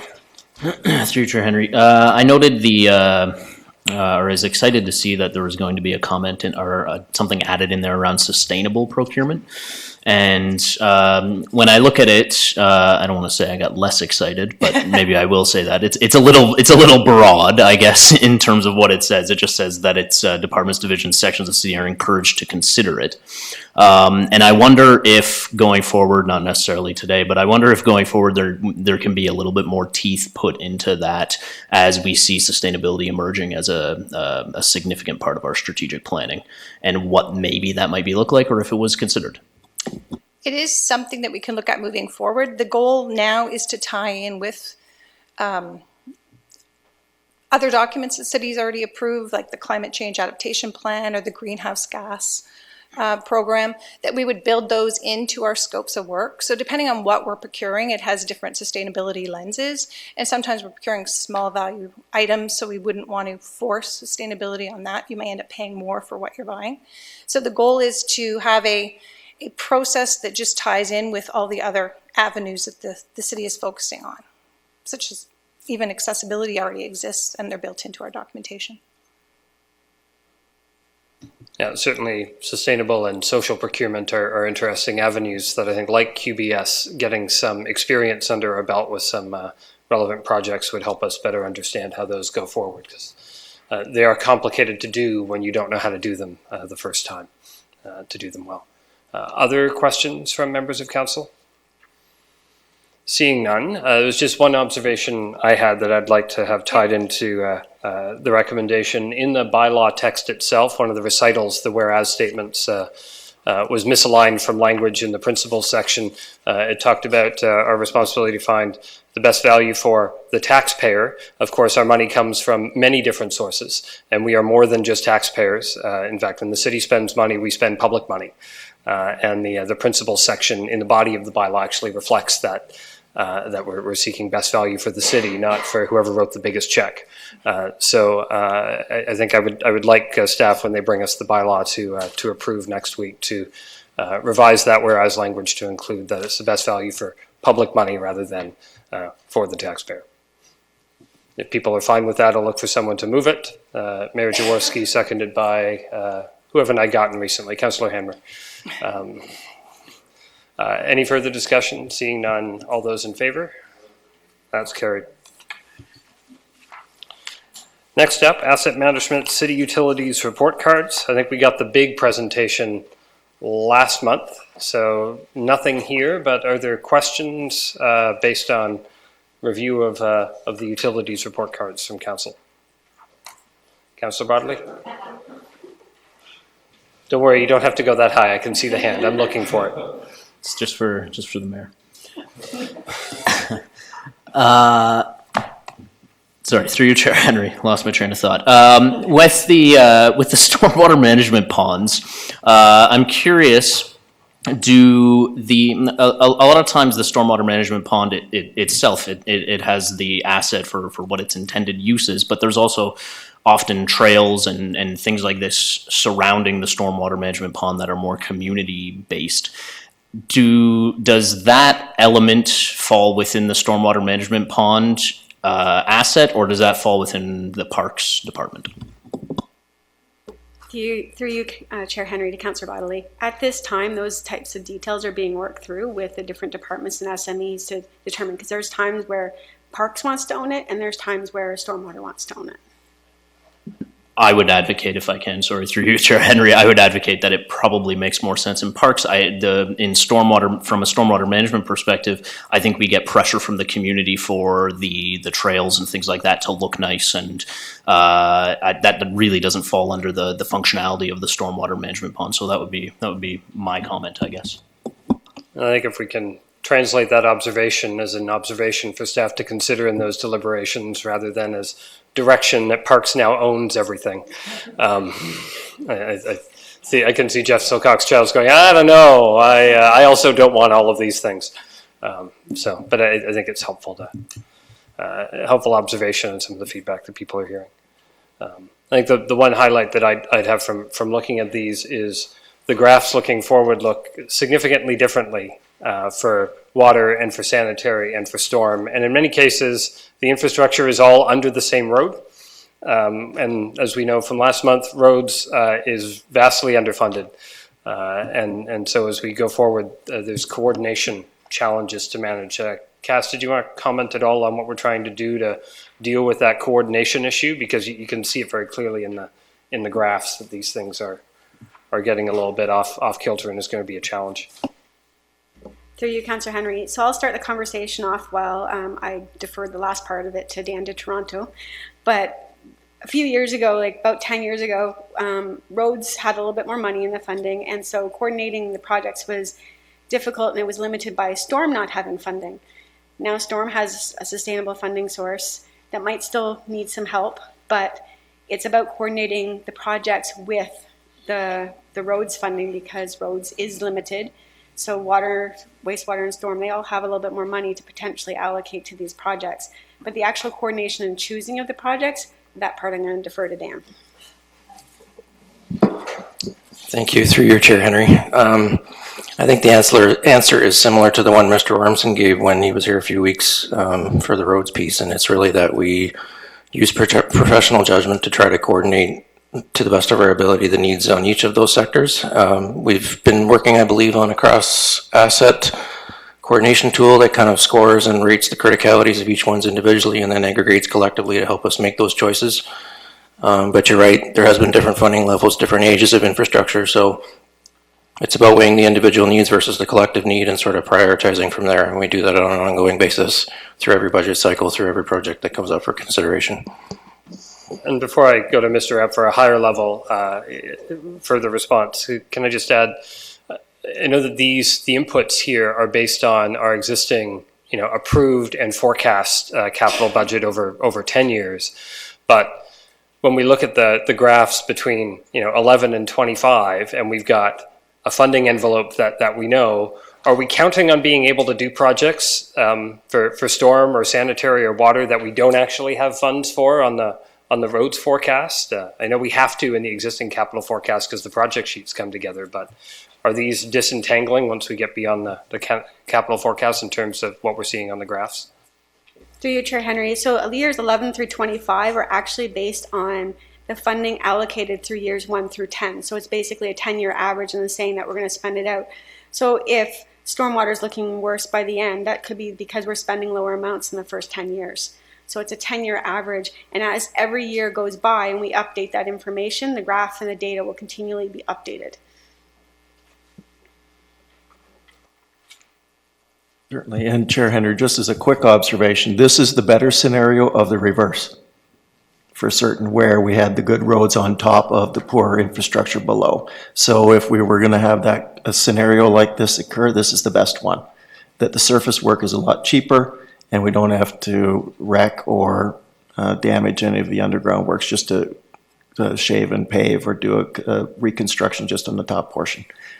I think that's helpful to know as we deal with all of these different balances. So this one's only for, I guess it's for approval technically, but I'll look for a motion. Councillor Veith, Councillor Vasic, all those in favor?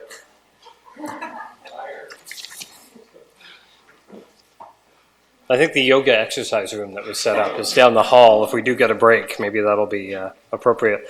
Next up is the West Side Employment Lands funding release and project update. I don't have any presentation on that. Are there any questions on this for Sandy? I don't see any hands. Councillor Bodley? Sorry. Through you, Chair Henry. I'm just going to ask about Platinum Drive since we're here, and whether or not we have any update on the feasibility of it happening in 2020. I know we've been hearing repeatedly that it'll happen in 2020, it'll happen in 2020. I'm really hoping it'll happen in 2020, and I want to see whether or not we're still on pace for that, or whether there's any emerging pressures that might move that. Through you, Chair Henry, to Councillor Bodley. Let me just get myself set up here. So Platinum Drive, never heard of it. I'm just kidding. So as you stated, our anticipated timeline for the construction of Platinum Drive is in 2020. As it stands right now, we're still on track for that. As you know, vegetation was removed in March and grading commenced shortly thereafter. Unfortunately, the weather hasn't really helped us overall with the grading of the West Side Employment Lands, or with anything else for that matter. But as it stands right now, we are still moving towards that targeted date. We will have a better idea likely come the fall. Fingers crossed for a nice dry summer. But I should be able to provide probably a more detailed update come the fall. As it stands right now, that's what we are working towards, is for construction and servicing, as well as the construction of the stormwater management pond, which, if you recall, is in the hydro corridor, which is located east of the lands.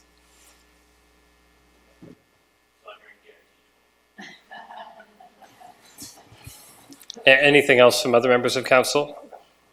On the same note, I'll just note, I know we've got planning approvals that are have to be considered in due course to facilitate some of these. There'll be design work. I'll just want to make sure, I just want to flag that at the appropriate time that we're looking at the ultimate design of the road before it goes to tender, I will be looking for comments out of Environment and Park Services and Transportation on the ongoing operating and maintenance challenges to make sure that we're optimizing new construction so that we're not giving ourselves more costs than we need.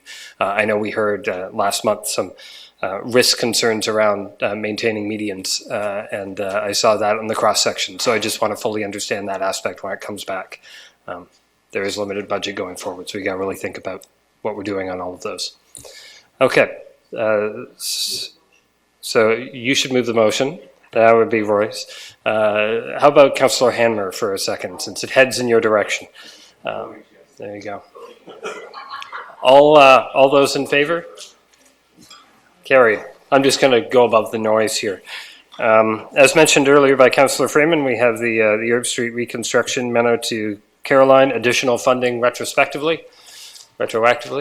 Councillor Freeman moves it, seconded by Councillor Bodley. Any questions for the team here, for Francis? Seeing none, all those in favor? That's carried. Good to stretch your legs. I know you were back there for a bit. Now we're on to fees and charges and yada, yada, yada. Item K is the Office of the CAO for those items. Any questions for Tim and team on this grouping? Seeing none, I'll look for a mover. Moved by Mayor Jaworski, seconded by Councillor Hanmer. All those in favor? Those are carried. Next up is the 2020 parking rates and some forecasts in principle. Questions for staff on this item? I see Councillor Bonagor. Through you, Chair Henry. This is a question I've put to staff previously, just for my information, but I wanted to raise it publicly as well. I'm just interested to find out if the city has mode shift goals, where active goals that we're striving towards to encourage people to basically change their travel patterns. Vehicle emissions make up one of, if not the greatest slice of our GHG emissions. It's one of the few sectors that are actually growing in terms of our emissions. And parking fees and paid parking infrastructure can be a tool to help change behaviour. So I'm just wondering if you could explain whether or not we have mode shift goals now, how that could be, and what kind of measures we could take as a city to start strongly encouraging behaviour change. Through you, Chair Henry, to Councillor Bonagor. So parking is used as a transportation demand management tool, or specifically parking pricing. As part of the parking strategy that was completed in 2008, it did recognize that parking pricing does have an impact on people's mode choices when it comes to transportation. I can't speak specifically to what the city's mode share targets are. I know that transportation is working on an updated transportation master plan at the moment, and those mode share targets will be part of that. So right now, parking pricing does reflect what you're talking about, using parking as a transportation demand management tool. Monthly parking passes are priced higher than transit passes. And we also look at, when setting parking prices, supporting all modes of transportation. So yes, we do want to encourage that shift, but we do also want to make vehicle travel feasible for those who still do choose to bring their vehicles to the uptown.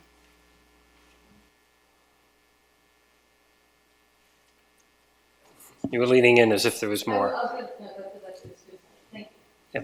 I think that's helpful. I think one of the limiting factors I've noticed, and it's a project I'll look forward to hearing more about in due course. I know at a time we had been considering new technology to deal with the off-street lots and monitoring those more effectively. That program got sort of shifted, and we went with the on-street, cameras in the bylaw vehicles. But I guess as part of the limiting factor for getting people to shift is knowing that they can still elude our bylaw forces by moving their car every couple of hours to various lots. And if we had gone forward with that sort of license plate identification or other modes of bylaw enforcement that was more automatic, we wouldn't have those same problems, and that would incent some different behavior. So I will look forward to hearing more on staff about where those kinds of initiatives can go. Because I think there are multiple tools other than just the rates. There's whether the rates are effective at being applied. Just as an aside, my barber chair is in the uptown shops, and I hear those guys talk about when they're moving their cars and how many tickets they got. So every time I get my haircut, this is on my mind, that we still haven't done this to go get those folks to pay for their parking pass rather than just continuing to use a bunch of spaces that are supposed to be for patrons and everybody else. One of them said that they actually would, which I thought was good. So I will follow up on that and listen in a few months from now and see if that was true. So with that, I'll look for a motion here to approve the rates and prices. Councillor Veith, seconded by Councillor Freeman. All those in favor? That's all of us. Next up is corporate services. Any questions on this for Paul? Seeing none, moved by Mayor Jaworski, seconded by Councillor Freeman. All those in favor? That's all of us. IPPW, fees and charges. Any questions for Cam and team? Councillor Freeman wants to move it, seconded by Councillor Veith, who kind of wants to move it. Any other questions on this one? Councillor Freeman? I just did want to point out to staff, you can see the the cost to land development in terms of our fees associated with applications and review and all that kind of stuff. It's extraordinary because that's how much time staff do have to spend on these applications. Sometimes it's years of reviewing documents back and forth, back and forth, back and forth. And I think that if you actually sat down and if staff actually did activity-based timesheets on this, we would see that these fees are pretty low. Cam, I recall that the target around zoning bylaw or OPAs were set at about 50%. That the goal was sort of shared between community, which benefits, and between the applicant, which is instigating. And so that's been the fee philosophy without going into detailed timesheets. Okay, that sounds like it's still true. Moved and seconded? Yeah, and I'm just trying to say how hard our staff work in this department. Like it's an enormous workload. This is a city that people want to live in, so we're lucky about that. So busy we had to give Mr. Cotter more people in the last budget round. All those in favor then? Carried. Cemetery services, the adjustment, any questions on cemetery services here? Councillor Bartley? Or is that moving? Okay. You can. Thank you, Chair Henry. I wonder if you could speak to, it's a really long list here, and different religions being housed within the cemetery, and how we come to pricing that ensures that there's equity between various religions in this process. In my layman's review of it, it seemed to be equivalent, but I'm wondering if maybe you could speak to that. Of course, through you, Chair, to Councillor. We don't base our pricing on denominational sections. It's actually based on when the section was developed. If a certain faith group's section falls within that, it's just that's when it was developed. So our earlier sections, you'll notice at the top of the price list, sections A to E, those are a little bit less expensive than our most recent development of section J and K, which are premium land. So the earlier sections were developed back in the 60s to 90s, whereas our most recent sections were just developed in the last few years. So obviously the cost to develop those sections were quite a bit higher. So that's reflected in our prices for the newer lots. Not only that, but the newer sections were also developed on premium land right beside the Bechtel woodlot. So just as if you were going to buy a cottage, anything on waterfront is going to be more than something that's not on waterfront. It's the same in cemetery property. So anything along that woodlot is going to be a lot more expensive than something that's further away. Same with if you're on a pathway as opposed to not on a pathway, under a tree, so on and so forth. Some insight into the real estate agent, real estate industry after death. No Councillor Bonnequin. Through you, Chair Henry. On a similar vein, again, I raised this with you before the meeting, but I just wanted to raise it publicly because people might be wondering when they do see the rates, why is the cost of an environmental burial, why does it appear so high if that is something that we want to embrace as a society? Yep, so thank you very much for that question through you, Chair. So our green burial single plots are priced no differently than a regular burial plot, simply for the fact that they cost just as much for us to develop. We still have to put the same amount of money into our care and maintenance fund as we do a regular burial plot. And we also don't want there to appear to be any type of favoritism towards those who might choose a green burial over a regular burial. So we do try to keep things as fair as possible right across the board. Thank you. Okay, so have I had this moved and seconded yet, Madam Clerk? No, I have not. Who would like to move this report? Councillor Vasek, seconded by Councillor Bodley. Any further comments or discussion? Seeing none, all those in favor? That's carried. Great, thank you. Community services fees and charges. Any questions for Lita? Councillor Vasek? Through you, Chair Henry, I have no question, but I just want to highlight that the fee for open air burning is half now if we approve this. And that's pretty exciting because I've had lots of people ask me, like, when are you going to pass a bylaw like Kitchener that we can have fires in the backyard? So this is super exciting. Well done. I'd like some clarity on that last comment. Commissioner Dykstra? So Yes. I will start the response, and if Chief Heptich needs to add to that, I will. So through the chair to Councillor Vasic. So to be clear, that this is related to the initiative around enabling this neighborhood strategy in parks. And so this enables the community group that's in the park, the neighborhood association near the park, to seek permission through staff to get a fire pit in the park, hold an event, host the event, and deliver on the event. And the cost associated with this fee is for the fire pit ring, some other ancillary supplies, some fire extinguishers, some safety precautions around there. So at this point, we have no direction from council seeking that ability for the average resident to have open air burning in their property. So if Chief Heptich, anything further to add? I'm sure the chief would have many comments if that was an item that was under discussion today at council. Councillor Vasic? Thank you. Good clarification. Still great news. But so I did think that if a neighborhood wanted to do it, they wouldn't just have to do it in a park, but they could do it like as a street initiative. That's not the case? Yes, through you, Chair, to the councillor, it's within the park designated areas. So we're working with park services, we're working with fire rescue services. It's all tied, associated with the park and our community outreach and program group to facilitate that. But right now, in a park, that's the location. We'll work with them for a location at that sort of recreational amenity. Yeah. Further details will come to share the story on this initiative. So I'll look for this to be moved and seconded. Councillor Veith, Councillor Freeman, any further discussion? All those in favor? That's carried.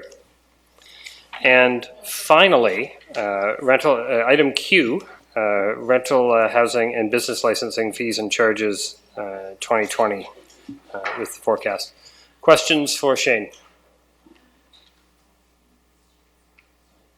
Moved by Mayor Jaworski, seconded by Councillor Freeman. Any discussion or comments from council? Seeing none, all those in favor? That's carried.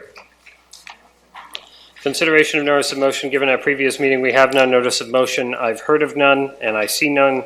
Communication and correspondence from either the region or elsewhere, we have none. There is no unfinished business. Is there any new business, council?